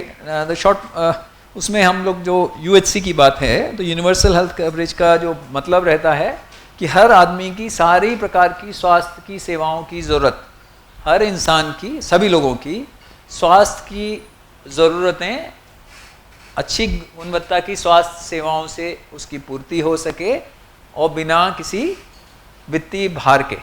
Okay, तो ये UHC का गोल है, ये है यूनिवर्सल हेल्थ कवरेज कि हम कैसे सुनिश्चित करें कि हर नागरिक को उसकी ज़रूरत की स्वास्थ्य सेवाएं उसे मिलें जो कि अच्छी गुणवत्ता की भी हों और जिसको लेने के लिए उन स्वास्थ्य सेवाओं के लिए वो उस पर वो कैटेस्ट्रॉफिक एक्सपेंडिचर नहीं हो. कैटेस्ट्रॉफिक एक्सपेंडिचर का एक डेफिनेशन अभी तक ये रहा है कि 10% से ज़्यादा किसी का खर्चा, जो महीने का खर्चा होता है, साल का जो खर्चा होता है, उससे 10% से ज़्यादा उसका खर्चा स्वास्थ्य के उस पर नहीं होना चाहिए, तो वो कैटेस्ट्रॉफिक नहीं है. मान लीजिए मेरे को सर दर्द है, मैं जाके पैरासीटामोल खा लिया तो मुझे कोई 2, 5, 10 रुपया 20 रुपया खर्चा हुआ, उससे मेरा आउट ऑफ पॉकेट एक्सपेंडिचर हुआ. उसमें आउट ऑफ पॉकेट एक्सपेंडिचर होता है कि जब हम स्वास्थ्य की सेवाओं के लिए, स्वास्थ्य को सेवाओं को लेने के लिए हमें पैसा जो देना पड़ता है, not the premium that we may pay for insurance, but at the point of care जो हमें देना पड़ता है. तो हमारा कोशिश होना चाहिए कि आउट ऑफ पॉकेट एक्सपेंडिचर कम से कम हो, क्योंकि गरीब के लिए मुश्किल है. हाँ, तो वो रिग्रेसिव है. तो मैं अभी वो जो आपको स्लाइड दिखा रहा था, ये आउट ऑफ पॉकेट एक्सपेंडिचर जो है अपना मध्य प्रदेश में, इंडिया में, but it's very high. Okay, तो करीब टोटल हेल्थ एक्सपेंडिचर हमारा ज़्यादातर स्वास्थ्य की ज़रूरतें लोग अपने जेब के खर्च से पूरी कर रहे हैं. ये अच्छी व्यवस्था नहीं है. ओके, क्योंकि इसमें गरीब के लिए मुश्किल है. फिर अगर अपनी जेब के खर्चे से स्वास्थ्य सेवा मिलनी है तो जिसकी जेब में ज़्यादा पैसा है वो ठीक से कर पाएगा, जिसकी जेब में पैसा नहीं है उसके लिए स्वास्थ्य सेवाएं लेना मुश्किल है. तो irrespective of the economic status स्वास्थ्य सेवाएं हासिल होना चाहिए. इसलिए आउट ऑफ पॉकेट एक्सपेंडिचर कम होना चाहिए और कैटेस्ट्रॉफिक हेल्थ केयर एक्सपेंडिचर बिल्कुल ही कम होना चाहिए. ओके, तो उस बेसिस पर हम यूनिवर्सल हेल्थ कवरेज की प्रोग्रेस मेजर करते हैं. एक तो कितनी सेवाएं मिल पा रही हैं और दूसरा सेवाओं में मिलने में कितने परिवारों को कैटेस्ट्रॉफिक हेल्थ केयर एक्सपेंडिचर का रिस्क है. तो हमें कोशिश ये करना है, जैसे हम प्रधानमंत्री जन आरोग्य योजना जो आयुष्मान भारत के तहत है, उसमें हॉस्पिटलाइजेशन का एक्सपेंडिचर गरीब लोगों के लिए हमने ख़त्म किया है. तो एक बड़ी रिलीफ उसके माध्यम से हुई है. But whole gamut of out patient care अभी भी लोगों को करना पड़ता है. एम्बुलेटरी केयर जो रहता है, अस्पताल में भर्ती होने की नौबत तो बहुत थोड़ी सी आती है, बाकी सब सर्दी जुकाम खांसी बुखार ये रहते हैं, तो उसमें वो नहीं. अभी चलो फिर और टाइम लगेगा. ये एक, अब मैं कुछ जल्दी मुझे थोड़ा सा मैं पेस मेरा वो हो गया. ये पहला चीज़ है हमें cause of death registration. Okay, तो हमें पहला काम मतलब गवर्नेंस के हिसाब से, अब आप इतने सारे डिप्टी कलेक्टर्स भी हैं, फाइनेंस के लोग भी हैं, बेसिक चीज़ है मतलब सबसे बड़ा इवेंट किसी की ज़िंदगी में जन्म और मृत्यु. हाँ, इससे बड़ा तो कोई इवेंट नहीं है. छोटा मोटा मतलब हम चलो डिप्टी कलेक्टर बन गए, ये भी एक इवेंट है, बट जन्म मृत्यु से बड़ा कुछ नहीं है. और ये सबको जानकारी होती है, जन्म होता है, खुशी होती है, जैसे भी है, एक सोशल इवेंट है, मृत्यु होती है. स्टिल हम लोग जन्म मृत्यु का 100% पंजीयन नहीं होना, ये गवर्नेंस के हिसाब से थोड़ा शर्मनाक है. हाँ, we should be able to register every birth, register every death. अभी जो इश्यूज होते हैं बिहार के अंदर, एक ये भी इशू है कि चूँकि रजिस्ट्रेशन अगर सब लोगों का रजिस्ट्रेशन होता बर्थ का, डेथ का, तो एक बड़ा आसान है. बर्थ रजिस्ट्रेशन, बर्थ सर्टिफिकेट हर एक के पास उपलब्ध रहता. बट अब जो SIR कर रहे हैं उसमें ये सब चैलेंजेस आ रहे हैं. बट केरला में तो होता रहा है, बहुत सारे प्रदेशों में जो वो. So we need to make sure that civil registration जो है, जो बेसिक गवर्नेंस का बहुत फंडामेंटल पिलर है, बर्थ का रजिस्ट्रेशन, डेथ का registration and cause of death registration. तो तीसरा जो रजिस्ट्रेशन का डेथ का है वो हमें let me does it how does it work, इसमें दिखेगा ये, मुझे इस पे लिंक पे क्लिक करना है तो ये हो जाएगा, उस पर जैसे कॉज ऑफ डेथ रजिस्ट्रेशन करिए इसे। तो ये हमारा स्थिति है कि हमने कितना 6% 7% ही कॉज ऑफ डेथ रजिस्टर हो रहा है। ना कॉज ऑफ डेथ क्यों जरूरी है रजिस्टर करना? अरे भाई, अगर हम देखना चाहेंगे तो पहला सवाल क्या होगा, अगर आपको स्वास्थ्य की जिम्मेदारी है, कुछ की जिम्मेदारी है, तो भाई मेरे प्रदेश में लोग किस बीमारी से मर रहे हैं, हाँ, यही तो हम सबसे पहले जानना चाहेंगे। फिर हमें समझ में आएगा भाई इस बीमारी से मर रहे हैं तो उस बीमारी के इलाज की व्यवस्था हो, उस बीमारी के कारक क्या हैं उनको हम एड्रेस करेंगे। अगर हम यही नहीं जानेंगे कि किस कारण से मर रहे हैं तो फिर कैसे, मतलब प्लानिंग का जो बेसिक डेटा है, समस्या जानेंगे तो समस्या का समाधान ढूंढेंगे। समस्या ही नहीं मालूम है कि किस कारण से लोग मर रहे हैं, तो एक आप जब जिले में रहें, सब डिवीज़न में रहें, स्वास्थ्य विभाग भी रहता है, बाकी सब भी रहते हैं, पंचायतें हैं, थाना है, आंगनवाड़ी, आशा, सबके पास में जानकारी है, तो ये होना चाहिए। प्लस उसका कॉज ऑफ डेथ तो 2 तरह से होते हैं, एक अस्पताल में डेथ होती है, एक अस्पताल के बाहर डेथ होती है। तो अस्पताल के बाहर की डेथ के कारण कैसे करेंगे, उसके लिए भी टूल्स अवेलेबल हैं। एक वर्बल ऑटोप्सी मेथड है जिसके माध्यम से हम जान सकते हैं, अनुमान लगा सकते हैं कि किस कारण से उसकी डेथ हुई होगी, बेस्ड ऑन जैसा वो बताते हैं कि ऐसा ऐसा हुआ, ऐसा ऐसा हुआ, पिछले 5 दिन से ये था, 10 दिन से ऐसा था, पहले की रिपोर्ट ऐसी थी, एक्सेट्रा। उसके बेसिस पर एक अनुमान लगाया जा सकता है किस कारण से मृत्यु हुई होगी, तो वो रहना जरूरी है। अभी मैं एक इसी के ऊपर एक वो हुई थी वर्कशॉप रिसेंटली बैंकॉक में, तो मैं वहाँ अटेंड कर रहा था, तो मैंने देखा कि जापान वाले प्रेजेंट कर रहे थे, तो उनने 1878 में 1878 उस समय से उनने कॉज ऑफ डेथ का रजिस्ट्रेशन शुरू किया। 1871 से शुरू किया, 1878 में 100% उनका वो हो गया कॉज ऑफ डेथ रजिस्ट्रेशन। उसके हिसाब से अब वो हर 2 महीने में निकालते रहते हैं, उनकी एक रिपोर्ट बुलेटिन निकलता है कि अभी किस बीमारी से ज़्यादा लोग मर रहे हैं। तो अगर किसी का अपसर्ज हो गया, किसी ज्योग्राफी में किस बीमारी से ज़्यादा हो गया, तो उसके कारण क्या हो सकते हैं, हम उसको एड्रेस करने का सोचेंगे। तो हमें एक जो एस्पिरेशन रखना है, एक भाई ये बेसिक चीज़ है, इसको जन्म मृत्यु को रजिस्टर करें और कॉज ऑफ डेथ को हम रजिस्टर करने की ज़रूरत करें। बैक को दबा दीजिए, तो ये अपना बहुत अच्छा नहीं है। ओके, लेबर रूम प्रैक्टिस, इसको ज़रा दबा दीजिए जल्दी से। ये क्या है डेटा, इसको पढ़िए इसे। तो इसमें जो लिखा है न्यूबॉर्न डेथ क्या होता है, न्यूबॉर्न डेथ, न्यूनेटल डेथ क्या है कि पहले 28 दिन में हो जाए मृत्यु। हाँ, बच्चे के जन्म के 28 दिन में अगर 1000 में से कितने बच्चों की मृत्यु होती है, तो उसमें जो हमारा न्यूबॉर्न का डेथ है, of course they are saying 75% of newborn deaths happen in the first 7 days, but जो डे 1 है उसमें आप देखिए 46% of maternal deaths, 33% of newborn deaths, 40% of still births, ये सब जिस दिन डिलीवरी हो रही है। ओके, तो अगर हमारा डिलीवरी रूम में हमारी सेवाएं पुख्ता हैं तो हम आधी मैटरनल डेथ्स को तो वहीं रोक सकते हैं। ओके, तो इसका मतलब क्या हुआ कि हमें डिलीवरी ऐसे व्यवस्था, ऐसी संस्थाओं में कराएं जहां पर हम हर प्रकार का कॉम्प्लिकेशन मैनेज हो सकता हो। तो पहले तो ऐसी संस्थाएं विकसित करें जहां पर हर प्रकार के कॉम्प्लिकेशन को मैनेज करने वाले सुविधा हो।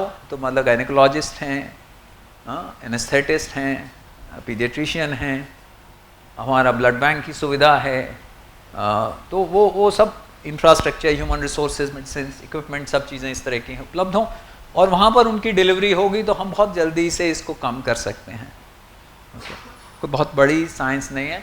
और इसकी क्वालिटी को तो आपको अगर जैसे स्वास्थ्य विभाग का रिव्यू करें, भैया अपना लेबर रूम की उनकी वहाँ क्या सुविधाएं हैं, क्या वहाँ क्वालिटी कैसी है, क्या सब सुविधाएं ठीक हैं, सारे ह्यूमन रिसोर्सेज उपलब्ध हैं, और एनएचएम के तहत सारी सुविधाएं, मतलब उसमें बहुत फ्लेक्सिबिलिटी है हर प्रकार की। तो इसमें नेक्स्ट दबाइए, इसमें बैक नहीं है क्या, नेक्स्ट दबाइए। अच्छा नहीं, ओके, ये हमने एक जब मैं था तो हमने एक लक्ष्य तरह का labour room quality improvement initiative शुरू किया था कि अधिक से अधिक लेबर रूम हमारे क्वालिटी सर्टिफाइड हों, अधिक से अधिक डिलीवरीज इन्हीं क्वालिटी सर्टिफाइड फैसिलिटीज़ में हों। तो हम बाकी चीज़ें जैसे एनसीडी लॉन्ग टर्म केयर है वो नीचे की स्तर से प्राइमरी केयर के लोगों से होना चाहिए, but delivery higher level facility में होना चाहिए। जिला अस्पताल में प्राइमरी हेल्थ केयर में मत कराइए, सब सेंटर में मत कराइए, जिला अस्पताल में, मेडिकल कॉलेज में, सब डिस्ट्रिक्ट हॉस्पिटल में वहाँ कराइए। Okay, So if you go in Kerala, no deliveries happen in PHC, no deliveries happen in CHC, hardly any deliveries happen in SDH, deliveries happen in DH and medical colleges, and that is a major reason why उनका जो maternal mortality है कम है। तो हमें क्या करना है health विभाग के दृष्टि से, आप SDM के रूप में हैं, कलेक्टर के रूप में हैं, तो ये चीज़ें मतलब सिंपल एविडेंस देखिए और उस एविडेंस के लिए क्या मतलब कौन सी चीज़ें हैं जो सबसे ज़्यादा असर करेंगी। अब 100 चीज़ें करता है स्वास्थ्य विभाग, वो तो नहीं देख सकते, बट कम से कम ये हम देखेंगे कि भाई हमारे यहाँ पर महिलाओं की डिलीवरी के लिए सुरक्षित व्यवस्था है, it has the necessary infrastructure etcetera. Next लीजिए। तो ये एक इनिशिएटिव हमने शुरू किया था, back to main this thing. Next. तीसरा इसी से रिलेटेड है कि हमें FRUs क्रिएट करने की जरूरत है। FRU क्या है? First referral units. ये वैसी सुविधाएं हैं जहाँ पर कि हम जो इमरजेंसी ऑब्स्टेट्रिक कॉम्प्लिकेशंस या न्यूबॉर्न कॉम्प्लिकेशंस को मैनेज करने की कैपेसिटीज़ जहाँ पर हैं, ओके, उन्हें हमें ज़्यादा विकसित करने की ज़रूरत है। तो अभी हमारे यहाँ 100 से कम है, वो वास्तव में बहुत कम संख्या है, और इसमें हम इसको ज़रा सा दबा दीजिए। हाँ, तो ये इसमें हमने जो रखा सुविधा है NHM के अंदर, नेशनल हेल्थ मिशन के तहत सुविधा है, उसमें हमने ये सुविधा रखा है कि आपका कोई सीमा नहीं है कितना पेमेंट कर सकते हैं, ओके। अगर मुझे लगता है कि अलीराजपुर में हमें गायनेकोलॉजिस्ट को 5 लाख देना पड़ेगा तब जाके वहाँ पर आएगी, तो वो दे दीजिए, because we can still save lives, it's precious. और हमने इतना सारा इंफ्रास्ट्रक्चर खड़ा कर दिया है, बिल्डिंग बना दी है, लेबर रूम बना दिए हैं, और इतना सारा ह्यूमन रिसोर्स भी डिप्लॉय कर दिया है उसके लिए, पर एक गायनेकोलॉजिस्ट नहीं है या एनेस्थेटिस्ट नहीं है, उसके कारण से पूरी जो सुविधा है इंफ्रास्ट्रक्चर का हम लाभ नहीं ले पा रहे। तो इसलिए कोई ऐसा नहीं कि बहुत हम ज़्यादा खर्चा कर रहे हैं, बिकॉज वो क्रिटिकल सेवा जो हम देना चाह रहे हैं जिसमें कि सी सेक्शंस की ज़रूरत हो, वो सी सेक्शन की सुविधा वहाँ मिल सके, तो इसलिए कोई लिमिट नहीं है। I mean pay what it takes to get them, okay. ये जो अपना उसका डायलॉग है ना गॉडफादर का, हर एक की प्राइस है, just pay what it takes to get, okay. तो उस अप्रोच के हिसाब से हमें काम करने का ज़रूरत है कि हम इसमें ये सब सुविधाएं हैं। फिर आप और भी वो कर सकते हैं, कुछ उनको फाइनेंशियल नॉन फाइनेंशियल इंसेंटिव में बीजापुर में गया,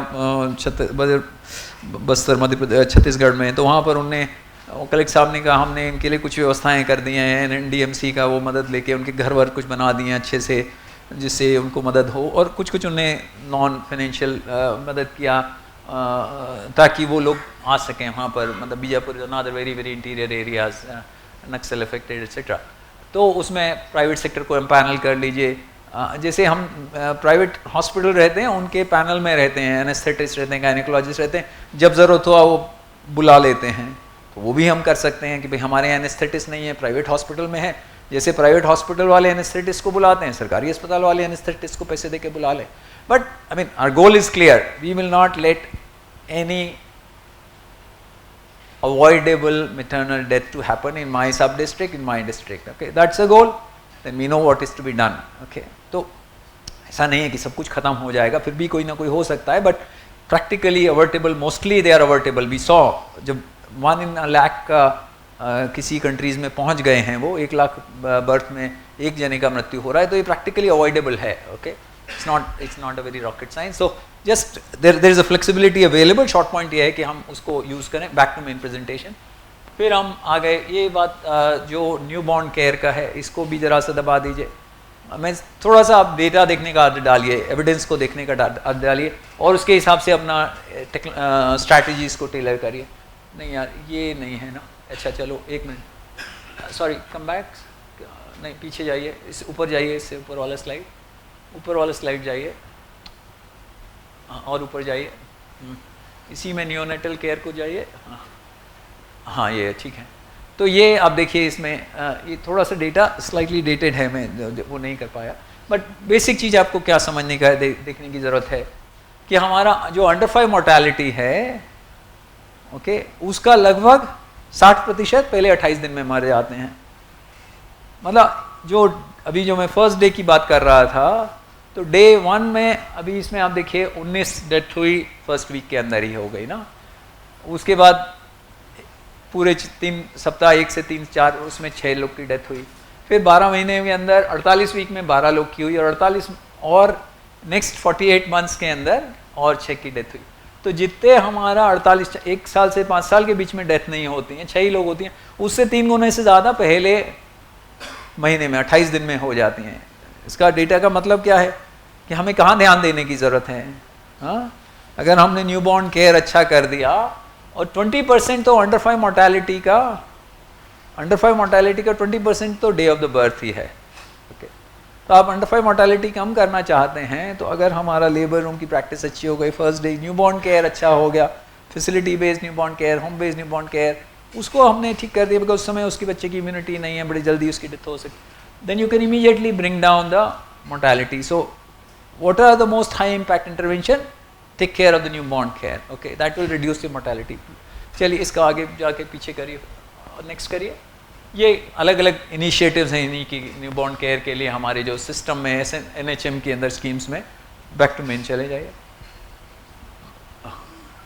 फिर हमारा ये एक अर्ली स्क्रीनिंग वाला दबा दीजिए। This is another thing which is unfortunately we don't really have a big program on this, but all of you are very young and it's important for you to know for your own families and also for people you serve. So ये जो data ये जो दिख रहा है आपको, तो हमारा जो पहले 2 साल का स्थिति है, इसमें हमारा जो ब्रेन डेवलपमेंट है, अभी हमने स्टंटिंग देखा, वेस्टिंग देखा, ये सब फिजिकल पैरामीटर्स हैं कि आयु के हिसाब से वजन कितना है, वजन के हिसाब से हाइट कितना है, ये सब वेस्टिंग स्टंटिंग इस सब का हमने पहले स्लाइड में देखा। ये जो चीज़ बता रहा है ये हमारा ब्रेन डेवलपमेंट की बात कर रहा है।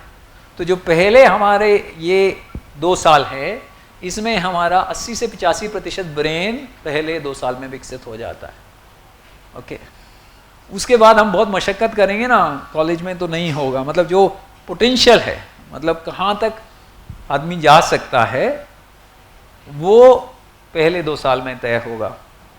उसके बाद आगे का पढ़ाई उस पोटेंशियल के अनुरूप आप पहुँच पाते नहीं पहुँच पाते उस पर निर्भर करेगा। बट कुछ लोग का पोटेंशियल ही सीमित रह गया तो वो नहीं होगा। तो उसमें क्या करने का ज़रूरत है?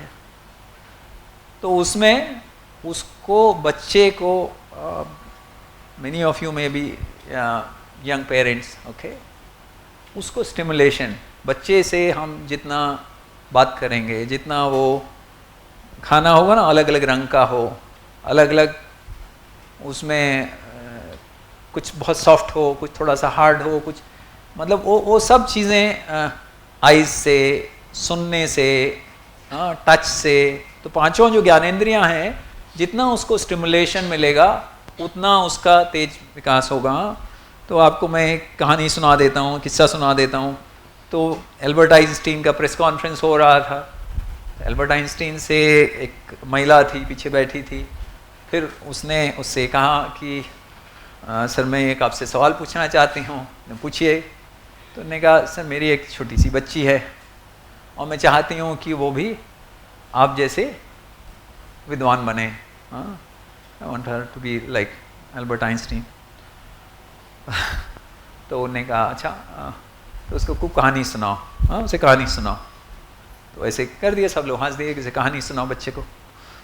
तो फिर वो उसने बोला मैं आई एम सीरियस। उसे लगा मेरा मजाक कर, I am serious, I really want her to be bright like you. उसने कहा उसे और कहानी सुनाओ। Okay, so this what she said. Then there was a correspondent, तो वो तो बात खत्म हो गई। Then she asked, the correspondent asked him कि were you really serious? He said yes, I was serious. Because जब बच्चे से आप बातें करते हैं बच्चे को, तो बच्चा अपना एक उसका इमेजिनेशन वाइड होता है कि एक ऐसी परी है जो ऐसे आती है। Somewhere you are making the child एक इमेजिनरी उसको वो करने के लिए। These are all faculties which help develop. So the short point that I am trying to say is that focus on इसका जरा ये मतलब ये हार्वर्ड का नेक्स्ट दिखा दीजिए। तो मतलब ये हमने किताब निकाला था फर्स्ट 1000 डेज का, कैसे हमें क्या क्या करना चाहिए प्रेगनेंसी से लेकर के 2 साल तक के लिए। तो सबसे क्रिटिकल हैं आदमी का मानसिक विकास होने के लिए। So when you are spending time first 2 years, please pay lot of, in fact first 2 years the most critical, then first 6 years. If you invest in your child, that will determine their potential and they'll do very well chemically. Next please. तो ये आपका एक जैसे आप brain का development का size के हिसाब से मतलब एक ब्रेन टू स्कल रेशियो कम रहता है। तो इसमें आप देखेंगे कि उसका कैसे आप हेड सर्कमफ्रेंस बढ़ता है, तो पैदा होता है तो 34 सेंटीमीटर का है, फिर जाके 52 सेंटीमीटर, बट एक साल में 34 से 46 होता है, और फिर एक साल से 2 साल में 49 का होगा, फिर उससे 52-53 का होगा। तो जो उसका ब्रेन का जो सर्कमफ्रेंस भी है वो उसका ग्रोथ आप देख रहे हैं। अब इतना तेज़ी से उसका न्यूरॉन्स का ग्रोथ होता है शुरू में, तो उस समय ब्रेन कनेक्शंस की बात होती है। तो हमने एक इसी में मैं आपको एक RBS के प्रोग्राम है, राष्ट्रीय बाल स्वास्थ्य कार्यक्रम, आपने देखा, जाना, सुना किसी ने? ओके, तो उसमें यही है कि हम अर्ली स्क्रीनिंग करते हैं बच्चों का, बेबीज़ का स्क्रीनिंग करके, और फिर हम देखते हैं डिफेक्ट्स के लिए या डिसेबिलिटीज़ के लिए या डिजीज़ के लिए, फिर उनको एक अप्रोप्रिएट जो उनका इंटरवेंशन है वो करने के लिए एक डिस्ट्रिक्ट अर्ली इंटरवेंशन सेंटर है। ये सब NHM के प्रोविजंस हैं जिनको इफेक्टिवली इम्प्लीमेंट होना चाहिए, उतना इफेक्टिव हो नहीं रहा है। But the short point here I am trying to tell you is that this program of engaging with the communities, engaging with the anganwadi workers, early childhood education की जो बात है उसमें हमें engage करने की ज़रूरत है, जिससे कि उनका अधिक से अधिक नेक्स्ट प्लीज, ये कहाँ आ गए यार एक मिनट, उससे बैक में यहाँ पहुँच गए, अरे अच्छा चलिए तेज़ी से नीचे आइए, नहीं हाँ और नीचे आइए, जल्दी आइए, नीचे आइए, नीचे आइए, नीचे, हाँ आइए, और नीचे आ जाए, और नीचे आ जाए, सॉरी, हाँ और नीचे आ जाइए, जल्दी आ जाइए, जल्दी आ जाइए, हाँ okay okay, please come back, हाँ। तो ये नेक्स्ट प्लीज़, पीछे चले, हाँ। तो ये अर्ली स्क्रीनिंग का प्रोग्राम है, इसको थोड़ा सा तवज्जो देने का, जो हेल्थ सेक्टर के कुछ इंटरवेंशन हैं जिनमें मैं चाह रहा हूँ कि आप SDM भी जाते हैं, CO बनते हैं, तो इन पे थोड़ा सा ध्यान देने का हमें ज़रूरत है, जिनसे कि हमें ज़्यादा फ़ायदा होगा अपने समुदाय की से उसमें स्वास्थ्य सुधारने में। नेक्स्ट प्लीज़, नेक्स्ट स्लाइड, हाँ नहीं यार नेक्स्ट स्लाइड, पीछे चलेगा आप, हाँ। ये दूसरा है क्वालिटी की बात। तो अभी तक हम लोग जब थे तो हमें यही था कि भाई सुविधाएँ नहीं हैं, स्वास्थ्य सुविधाएँ नहीं हैं, PHC नहीं है, सब सेंटर नहीं है, CHC नहीं है, डॉक्टर नहीं है, etcetera, but major issue really is around quality. Okay, more than the access, उसको दबा दीजिए क्वालिटी एश्योरेंस को। तो अभी जो हिंदुस्तान में करीब जो 24 लाख डेथ होती हैं, उसमें 16 लाख जो हैं ये ऐसी हैं जो ट्रीटेबल कंडीशंस से जिनके उपचार मालूम है, ऐसी कंडीशन जिसका उपचार हो सकता है, उनमें से 16 लाख की डेथ खराब क्वालिटी के कारण से है, और 8 लाख ऐसे है जिसमें कि वो एक्सेस नहीं कर पाए सेवा, हाँ, मतलब गरीबी के कारण से, दूर रहने के कारण से, दूर दराज एरिया में है, फैसिलिटी नहीं है, गरीब हैं तो नहीं कर पाए, but 16 lakhs are those which could have been avoided just by quality. Okay, इसमें हमारा ध्यान कम जाता है, हम उसको कम अप्रिशिएट कर पाते हैं। तो उसमें उसके भी टूल्स हैं, हमारा नेशनल क्वालिटी एश्योरेंस सर्टिफिकेशन का प्रोग्राम है, लक्ष्य का मैंने लेबर रूम का क्वालिटी एश्योरेंस के सिस्टम्स हैं। So just would want that amongst the priorities, please give a priority to getting our health facilities quality. I mean, one way would be quality certification, another would be in terms of trying to capture the feedback. अभी आप किसी भी कोई भी service लेते हैं, कोई भी ऐप यूज़ करते हैं, अर्बन क्लैप करिए, कुछ भी करिए तो वो सबसे आपसे फीडबैक मांगता है। ऊबर यूज़ करिए तो आपसे फीडबैक मांगेगा कि भाई कैसा रहा, तो वो उसको यूज़ करेंगे, उसका रेटिंग करते हैं, फिर कुछ उसका इम्पैक्ट होता होगा। हमारे यहाँ तो कुछ ऐसा सिस्टम नहीं है। क्या हम सोच सकते हैं कि जो हमारे अस्पताल में आ रहा है उसका हम फीडबैक लें कि भैया वो हैप्पी हुआ, अनहैप्पी हुआ, कैसा हुआ? तो मतलब उसका नज़र से, in fact my proposal was that, I mean ये तो बाद में हमको समझ आया, not when I was DM, is that we would like to capture this feedback and that feedback should really determine the ACR of the service provider. So हमने एक मेरा अस्पताल पे एप्लीकेशन भी लागू किया था सभी एम्स के अंदर एट्सेट्रा। अनफॉर्चुनेटली दैट्स नॉट उतना वो अभी आगे नहीं चल रहा है, but basically try to focus on the quality, try to look at how patients feel about the services and whether they are receiving both the clinical quality plus also compassionate care. One of the reasons जो मैं एक study हुआ कि क्यों नहीं सरकारी अस्पताल में लोग आते हैं, तो उसमें था रूड बिहेवियर। ओके, क्या रीज़न है? रूड बिहेवियर, मतलब हम कोई एहसान कर रहे हैं उनके ऊपर जो जिनकी हम सेवा कर रहे हैं, तो वो कदाचित स्वीकार्य नहीं है। और तो हमें उस तरफ देना चाहिए कि कैसे हम समुदाय को एम्पावर करें ताकि हमको वो अकाउंटेबल होल्ड कर सकें और हमें जो सेवा देनी है वो हम एक उस तरह से सेवा दें जिस तरह से सेवा देने की ज़रूरत है। Next please. ओके, तीसरा है लास्टली ये quality recruitment, will wind up at one, but हमारे सरकार में ना एक एंट्री का है सुविधा है, एग्जिट का नहीं है। हाँ नहीं, आप जानेंगे कि सरकार में अच्छा काम करते हैं, बुरा काम करते हैं, सब चलते जाते हैं। Is unfortunate reality. Okay, so entry है, एग्जिट नहीं है। आप बोलेंगे वहाँ जाएंगे, अरे बड़ा कमचोर है, नमक हराम है, जो भी कुछ भी उसके लिए बोलेंगे, पर वो चल रहा है, सिस्टम में चलता रहता है। हाँ, तो इसलिए ज़रूरी है कि जो हम भर्ती के समय हम कम से कम अच्छा चयन कर लें। तो अगर भर्ती के समय अच्छा चयन होगा तो 35 साल तक लोगों को अच्छी सेवा मिलेगी, और गलत हो गया तो 35 साल तक लोग उससे सफ़र करेंगे। हाँ, sorry I am using some harsh words but this is a reality. So इसलिए जब आप रिक्रूटमेंट का काम हो उसमें कदाचित कभी भी उसमें कोई मुरव्वत मत करिए। उसमें सबसे अच्छे इंसान का जो मतलब मैं ये समझता हूँ कि हार्ट और ब्रेन में ना हार्ट ज़्यादा इम्पॉर्टेंट है। दिल ठीक है, दिमाग तो फिर हम मैनेज करके कैपेसिटी बढ़ सकता है, बट अगर दिल गड़बड़ है तो फिर वो दिक्कत होगा। इसलिए चयन के समय मतलब short point here is we need to really lot of times for variety of reasons we don't pay enough attention to our recruitment, and then you find somebody who's not of the right quality, उसको हम continue करते रहते हैं। You will realize अभी तो आप नए नए हैं, अगर आप देखेंगे कि कितना डेटा हमने पिछले हमारे कितने सरकारी अमले है उसमें से कितने लोगों को हमने बर्खास्त किया है, तो कोई पुलिस केस हो करके कोई कोर्ट से वो हो गया तो बर्खास्त हो जाएगा, बट काम नहीं करने के कारण से तो मैंने इतना साल में नहीं देखा कि ये काम नहीं करता इसलिए हम बर्खास्त कर दें।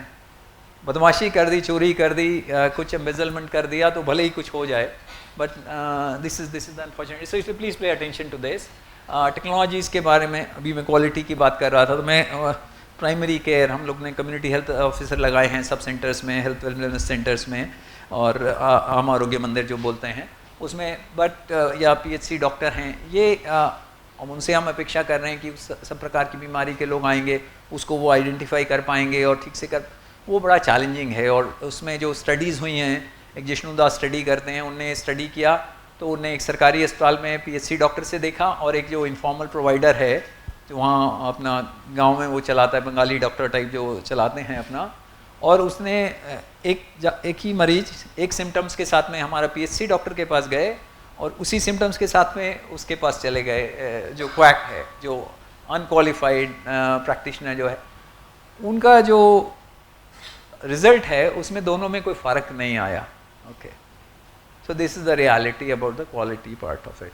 सो टेली मेडिसिन के थ्रू हम ये सुनिश्चित कर सकते हैं कि दूर के दराज के लोगों को भी हम अच्छी क्वालिटी के जो डॉक्टर्स हैं, स्पेशलिस्ट हैं एक्सेट्रा, उनसे परामर्श करके कम से कम उनका लाइन ऑफ ट्रीटमेंट तय हो जाए। उसके बाद भले ही प्राइमरी केयर पर कम्युनिटी हेल्थ ऑफिसर हैं, प्राइमरी केयर डॉक्टर हैं, वो उसको फिर फॉलो अप कर लें, बट लाइन ऑफ एक्शन गलत होने से बहुत सारा उसका स्वास्थ्य को नुकसान है, पैसे का नुकसान है etcetera. So please try to we have this telemedicine facilities. हमारा NHM के अंतर्गत आयुष्मान भारत में जो आम आरोग्य मंदिर, उसमें ये सब प्रोविजंस ऑलरेडी हैं इस तरह का। एक समुदाय को हम कैसे वो कर सकते हैं हेल्दी लाइफस्टाइल्स के लिए, तो बहुत सारे ऐप्स हैं which help in terms of people tracking their own healthy behaviours, healthy lifestyle, they could work on that. Monitoring, जो मैंने बोला की प्रायोरिटीज़ हम देख लीजिए, उसको हम मॉनिटर कर लें, रेगुलरली मॉनिटर करेंगे तो ज़रूर उससे फ़ायदा मिलेगा। NHM नेशनल हेल्थ मिशन का जो फ्लेक्सिबिलिटीज़ हैं उनको हम अच्छे से यूज़ करेंगे, तो जैसे मैंने बताया डॉक्टर्स का क्या आप एक हमें मतलब there is a total freedom in terms of what you want to pay. आप परफॉर्मेंस लिंक्ड इंसेंटिव्स दे सकते हैं, हार्ड एरिया अलाउंस दे सकते हैं, जैसे भी करना है, बट उस फ्लेक्सिबिलिटी को यूज़ करके हम अपना उद्देश्य को हासिल करें। देन ये एक मैंने अभी मैं देख रहा था, आपने डिलीवरीज का वो ब्रेस्ट फीडिंग का डेटा देखा, मैं इनिशिएशन ऑफ ब्रेस्ट फीडिंग, तो हमारा स्टेट के अंदर 90% के करीब इंस्टीट्यूशनल डिलीवरी होने लग गई है। हाँ, बट 60% ही माताएं अपना इनिशिएशन ऑफ ब्रेस्ट फीडिंग जो है पहले घंटे में वो करती हैं। तो कम से कम जो माताएं इंस्टीट्यूशन में डिलीवरी कर रही हैं वहाँ तो हम सुनिश्चित कर सकते हैं कि ब्रेस्ट फीडिंग इनिशिएशन हो जाए. मतलब these are things which are the platform is available, women are there, we just need to make sure that support that is needed for them to initiate breastfeeding. जो उनको latching में और दूसरा support रहता है वो सब में कर रहे हैं. तो और कॉम्प्लीमेंट्री फीडिंग का हम लोग बात कर चुके हैं. NCDs के बारे में एक इसका वर्ल्ड इकोनॉमिक फोरम का जो स्टडी है उसमें this is the extent. $1 trillion यानी बिलियन जो होता है वो 100 करोड़ होता है, ट्रिलियन होता है 10,000 करोड़ होता है. तो $4.58 ट्रिलियन. अब डॉलर हो गया तो अब 2 ज़ीरो और जोड़ दीजिए. इतना नुकसान इंडियन इकॉनमी को because of non communicable disease का वो है. सो इसलिए this is the extent we lose on this. हम लोग का आदत में थोड़ा डेटा को यूज़ करने का वो डालिए तो अपने आप क्वालिटी ऑफ डेटा भी सुधरेगा. मैं देखता हूँ मॉनिटरिंग में when I used to government of India में हम लोग रिव्यू करते थे स्टेट्स में, तो एक ही तरह की फैसिलिटी में बहुत वाइड वेरिएशन रहता है. एक कम्युनिटी हेल्थ सेंटर में महीने भर में करीब वो 8,000 पेशेंट भी देख लेते हैं और दूसरा CHC में 300 पेशेंट भी नहीं देखते हैं महीने भर में. तो similar level of facilities but very very wide variations in the outcome. And if you start monitoring तो या तो गलत आंकड़े भर रहे हैं या डॉक्टर नहीं जा रहे हैं ड्यूटी पर, मतलब कुछ ना कुछ समझ में आएगा. But we don't seem to look at the data. तो जब हम यहाँ पर नेशनल गवर्नमेंट भारत सरकार की तरफ से वो प्रेजेंट करते थे उनके डेटा को, तो प्रिंसिपल सेक्रेटरी और मिशन डायरेक्टर फिर इधर उधर पलटते थे कि ये कहाँ से आया कहाँ से आया. हमने कहा आप ही का डेटा है, but nobody is looking at the data. The short point I am trying say please look at the data, monitor, make use of the data and take corrective actions as needed. Okay, now एक बहुत common sense की बात है कि हमारा मतलब जो मैं बात कर रहा था कि मैटरनल डेथ आइडियली अवॉइडेबल है, तो उसमें एक जैसे तमिलनाडु में बहुत जगह पर सारे कलेक्टर्स को मैसेज आता है, कोई मैटरनल डेथ होती है तो उनको मैसेज आता है, फिर वो मैटरनल ऑडिट होता है एक क्लिनिकल दृष्टि से एक नॉन क्लिनिकल दृष्टि से कि क्यों नहीं. तो पता चलता है कि वो देर से पहुंची. देर से क्यों पहुंची? तो हमने तो एम्बुलेंस का व्यवस्था कर रखा है एक ना 108 कॉल करेंगे तो आपको एम्बुलेंस आएगी. अभी सब जगह पर देश में 25,000 से ज़्यादा एम्बुलेंस चल रही हैं. सो वो पहले कहीं और चली गई थी. Why did she not reach the right place at the right time? इसका कॉम्प्लिकेशन इतना था, पहले से ही देखा हुआ था, एनीमिया है, एनीमिक है, 3 या 4 का उसका लेवल है हीमोग्लोबिन का. Why was it not insured कि उसकी डिलीवरी अस्पताल में पहले से हो? तो वो आप जो इसको बोलते हैं जो डेथ ऑडिट है, मैटरनल डेथ ऑडिट है, न्यूबॉर्न डेथ ऑडिट है, तो हमें कारण समझ में आएगा कि क्या किस कारण से मृत्यु हुई ताकि वो गलती दोबारा ना हो. मतलब बेसिक चीज़ों करेक्शन है, प्रॉब्लम सॉल्विंग ऐसे ही तो करते हैं कि क्यों हो गया ये हादसा, ऐसा गलती क्यों हो गई, तो ये गैप्स रह गई, ये त्रुटि रह गई, इस त्रुटि को हम आगे के लिए करेक्ट करें जिससे वो त्रुटियाँ ना हो. तो एक आदत में डालिए कि मैटरनल डेथ ऑडिट का, कि डेथ हो उसका कारण हम इन्वेस्टिगेट करें, किस कारण से हुआ, कब घटना हुई, कब पहुँचे अस्पताल में पहुंचने के बाद में उसको क्या समय पर सुविधा मिल गई थी, नहीं मिली थी, क्यों नहीं मिली थी, पता चला कि दवाई नहीं थी, कुछ पर्टिकुलर इंजेक्शंस नहीं थे. तो वो I mean please do those audits to this thing. एक हमारा स्कीम है, मतलब NHM के तहत ये कि सब सरकारी अस्पताल में essential medicine free of cost मिलना चाहिए, essential diagnostic free of cost मिलना चाहिए, पर वो मिलता नहीं है. तो उसके क्या गैप्स हैं और क्यों नहीं मिल रहा है, that needs to be ensured. Because जो आदमी का आउट ऑफ पॉकेट एक्सपेंडिचर है, जहाँ बीच में मध्य प्रदेश में बहुत अच्छा ये कर दिया था, आई रिमेंबर पंकज अग्रवाल साहब थे यहाँ पर हेल्थ में, सडनली इम्प्रूवमेंट बहुत सुधरा, उसमें एक्सेस हुआ, तो हमारे फुटफॉल्स हमारी हेल्थ फैसिलिटीज़ में बहुत बढ़ गए. जब लोगों को मालूम पड़ा कि भाई डॉक्टर भी है, दवाई भी है, जांच भी हो रही है, तो ऑटोमेटिकली पब्लिक हेल्थ फैसिलिटीज़ का यूटिलाइजेशन बढ़ेगा. तो उससे और लोगों का जेब खर्च भी कम हुआ, तो मतलब बिकेम मोर अफोर्डेबल, एक्सेसिबल. ये एक जनरल मेरा कमेंट है कि अगर आप स्वास्थ्य के क्षेत्र में कुछ भी करेंगे तो आपको एक इसमें ना वो बाई पार्टीजन सपोर्ट मिल जाता है, मतलब अक्रॉस द पार्टी लाइंस. हमने बहुत सारे इस तरह के प्रोग्राम्स, कोई डिसेबल्ड लोग हैं, विकलांग लोग हैं, उनके लिए काम किया और अस्पताल के लिए किया, तो उससे एक थोड़ा सा गुडविल, तो राजनीतिक दृष्टि से भी उनको लगा कि इससे हमारे पार्टी के लिए अच्छा है, कि इससे अच्छी छवि बन रही है, प्रशासन की छवि अच्छी बन रही है, गवर्नमेंट के प्रति अच्छी छवि बन रही है. तो ये आप जो अगर कार्य इस क्षेत्र में करेंगे तो इसमें आपको हमेशा बाईपार्टीजन सपोर्ट मिलेगा। फ्लेक्सिबिलिटी को यूज़ करिए, जितना बड़ा प्रॉब्लम, जितना बड़ा उतनी बड़ी चैलेंज है उतना बड़ा अपॉर्चुनिटी है।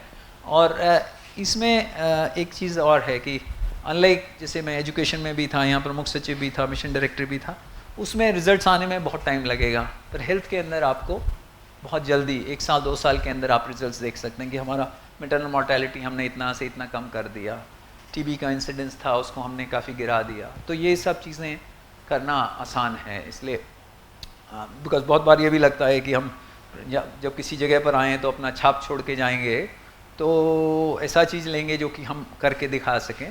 तो health is one sector way you can really do a lot and achieve something in a definite time frame, very good tangible results. Okay, next please. So this is what Mahatma Gandhi said, small body of determined spirits fired by an unquenchable faith in the mission can alter the course of history. Okay, thank you. Any questions please?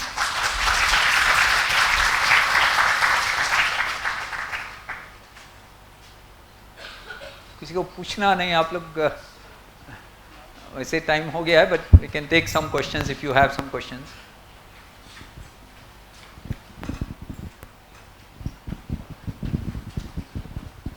हाँ,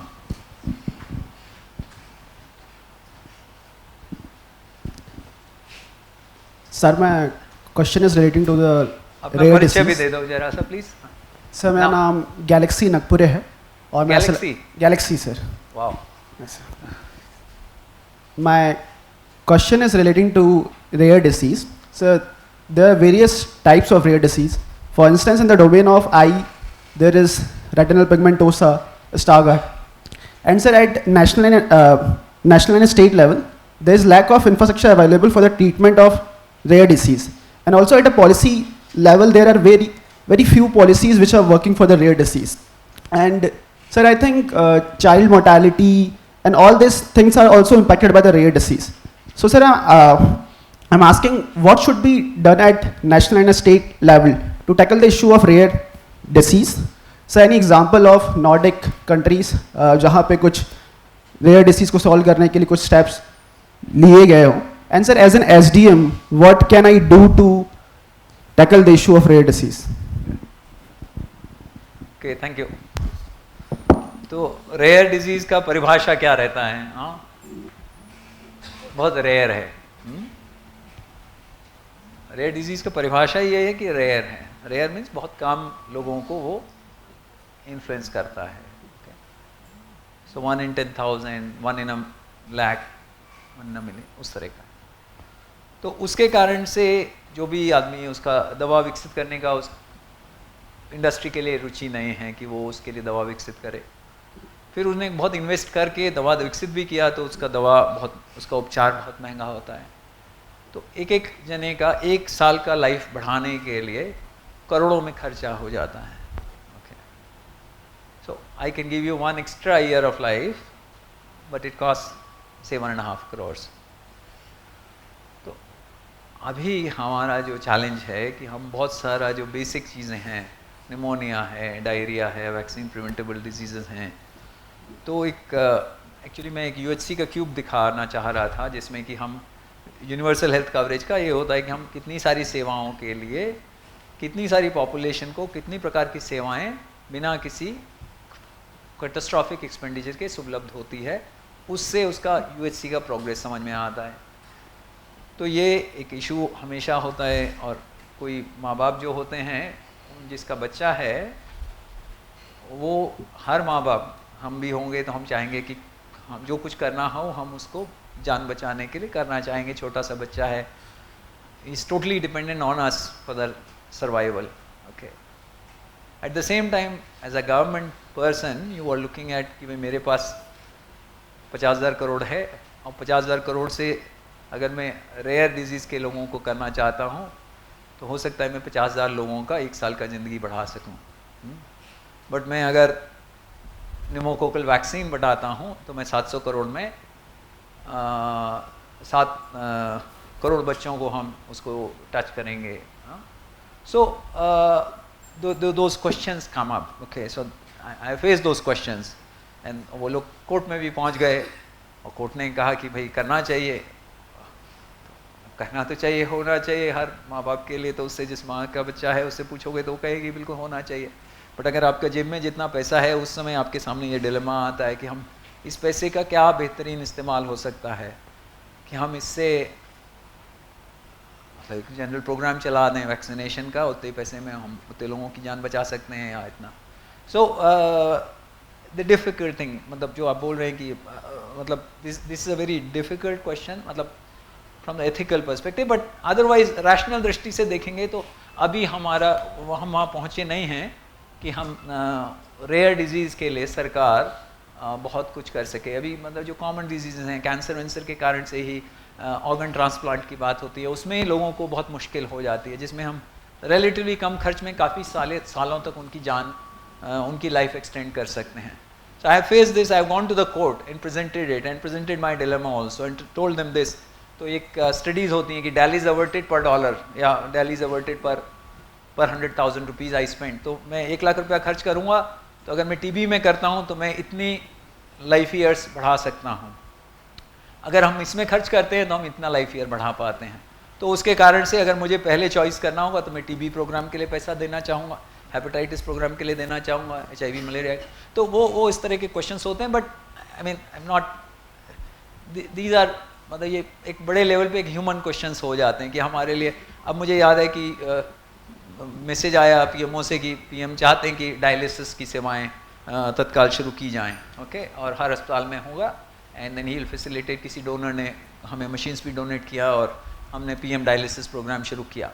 Now at that point of time when I was in the ministry, we had done this analysis कि हम लोग को कौन सी सेवाओं को prioritise करने की ज़रूरत है। तो उसमें dialysis was slightly lower, but अब कुछ चीज़ें होती हैं जैसे जो टच कर जाती हैं। इमरान खान को कैंसर का, मदर का वो हुआ तो उन्होंने बड़ा सारा कैंसर के लिए बहुत सारा काम किया, because she lost her mother कुछ पर्सनल चीज़ों के कारण से कि services were not available, so you would want to create a facility. Of course it's now touching many more people. Cancer has now become far more cancerous to say in a society, and we are seeing many more patients of that. So it needs to be addressed, but probably it cannot be given a much higher priority given the kind of challenges we face, and our public spending on health is very low. You saw 50% से ज़्यादा हमारा out of pocket spending है, which is not a good sign. Okay, developed economies etc. we spend about 1.5% of our GDP. Other countries जो लोग UHC में ज़्यादा advance हैं, they spend about 8% of their GDP सरकार की तरफ से खर्चा है। तो इसलिए ऑब्वियसली फिर पब्लिक का खर्चा नहीं होता है, डॉक्टर के कंसल्टेशन का, दवाई का, जांच का खर्चा सब कवर हो जाता है। बट या any other issue please, sorry.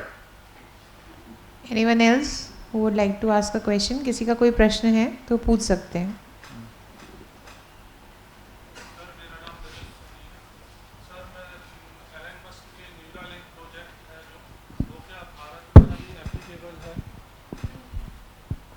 Okay, so these are advanced technologies that are being developed, जिससे कि हम कुछ particular किस्म के पेशेंट्स जिनका न्यूरोलॉजिकल इश्यूज हैं उसमें वो मददगार हो सकता है।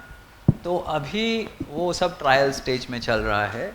उसके बाद हम लोग ये मानते हैं कि कुछ जैसे कुछ रेगुलेटर्स हैं, अगर USFDA से उसको अप्रूवल मिल जाता है तो USFDA जब अप्रूवल देगा तो बड़ा ठुक पीट करके पूरा एविडेंस देखेगा, क्लिनिकल ट्रायल्स का एविडेंस देखेगा, उसके पॉजिटिव क्या फ़ायदे हुए, क्या नुकसान हो सकते हैं, क्या नुकसान हुए एट्सेट्रा, उसके बाद अप्रूव करते हैं। तो मैं समझता हूँ कि if it succeeds in addressing a issue and if it gets say initially they are not even seeking an approval in India, अभी तो उन्होंने अप्रूवल ही नहीं मांगा है, बट पहले वो USFDA से अप्रूवल चाहेंगे जहाँ पर बड़ा मार्केट है, जहाँ लोग ज़्यादा पैसा दे सकते हैं, और उसके बाद अगर इंडिया में आएंगे तो वो फिर हम असेस करेंगे, मतलब जो अपना CDSCO है वो उसको एवेल्यूएट करेंगे, एविडेंस को उनका डोजियर देखेंगे, फिर उसके बाद उसका अप्रूवल हो सकता है। But it's too early to comment, but at least it's some promising technology. Please yeah sure. Sir मेरा क्वेश्चन ये है कि जो एक नॉर्मल बिहेवियर है कि किसी की तबीयत ख़राब हो जाती है तो हम मेडिकल से मेडिसिन लेके खा लेते हैं, जिसमें एंटीबायोटिक्स वगैरह भी होती है। और एक जो मैंने पढ़ा है कि एंटीबायोटिक्स अगर आप कंटिन्यूसली लेते हो तो आपकी बॉडी पे धीरे धीरे इफेक्ट करना सर बंद कर देता है। जैसे जो टीबी होता है सर, उसमें लोग क्या करते हैं, कुछ दिन मेडिसिन खाते हैं फिर उसको बंद कर देते हैं, तो वो जो ड्रग है वो उसकी बॉडी उससे रेजिस्ट कर जाती है, फिर वो मेडिसिन उस पर वर्क नहीं करती। तो सर इसके बारे में कुछ और अगर बताना चाहेंगे तो सर मैं जानना चाहती हूँ। आप लोगों ने सबने पढ़ा होगा, सुना होगा antimicrobial resistance. This is a major issue globally, okay. कि और ये केवल इंसानों में की बात नहीं है कि जहाँ पर हम एंटीबायोटिक्स दे रहे हैं और इरेशनल प्रिस्क्रिप्शन हो रहा है या इरेशनल कंजम्पशन हो रहा है। जाएंगे आप फार्मासिस्ट से ले सकते हैं, आइडियली वो प्रिस्क्रिप्शन होना चाहिए बट मिल जाता है। और इंसानों में ही नहीं, जानवरों में भी बहुत सारा हम इसका इस्तेमाल एंटीबायोटिक्स का देखते हैं और फिर वो फूड चेन से के थ्रू हमारे अंदर भी आ रहा है और एक ये मेजर समस्या बन के आ रहा है और कोई नए जनरेशन के एंटीबायोटिक्स नहीं विकसित हो रहे हैं। तो हमारे सामने ये समस्या बहुत जल्दी, और already we are losing millions of lives because we do not, मतलब वो एंटीबायोटिक रेजिस्टेंट हो गए हैं। तो एंटीमाइक्रोबियल रेजिस्टेंस का एक बड़ा मेजर प्रोग्राम है, बट इसका इम्प्लीमेंटेशन में बहुत सारे गैप्स हैं, ओके। और मतलब ये प्रिस्क्रिप्शंस का बिहेवियर, फार्मासिस्ट का बिहेवियर, सोसाइटी का बिहेवियर, इंडिविजुअल, बिकॉज जो लोग गाय का वो बढ़ाने के लिए, दूध के लिए उसको वो गाय में वो कर देंगे या चिकन में वो कर देंगे, वो सब वी आर मतलब causing damage to the society, and this is a real issue for India, okay, because we may have a situation where TB में तो फिर भी because population size बड़ा है तो हमारे पास में जो MD multi drug resistant TB है या extremely drug resistant TB XDR TB है, उनके लिए कुछ उपचार हैं, वो बड़े महंगे हैं बट फिर भी कुछ उपचार हैं, बट ऐसे भी हैं जिसके लिए उपचार नहीं हैं। तो ये एक बड़ी ज्वलंत और बड़ी गंभीर समस्या है। इसका आप मतलब जब भी जहाँ रहें, जितना जल्दी ज़्यादा से ज़्यादा अवेयरनेस होता है और जो सब स्टेक होल्डर्स इसमें इन्वॉल्व हैं वो सब के सब मतलब veterinary department, health department, regulatory system and also a wider awareness, ये सब चीज़ें करने से उसमें कुछ सफलता मिलेगा। Any other issue? I think I'm standing between you and the lunch. So. Any more questions? Okay. So thank you so much, sir, for such a valuable lecture you had given to all of us. Now I would like to invite our Deputy Collector Raj Nandini to deliver a vote of thanks. To the close of this extraordinarily enriching session, on behalf of the entire Academy, I have been given this rare opportunity to present the vote of thanks for this remarkably meritorious keynote address on how to advance universal health for all in India by our distinguished guest speaker, Shri Manoj Jhalani sir.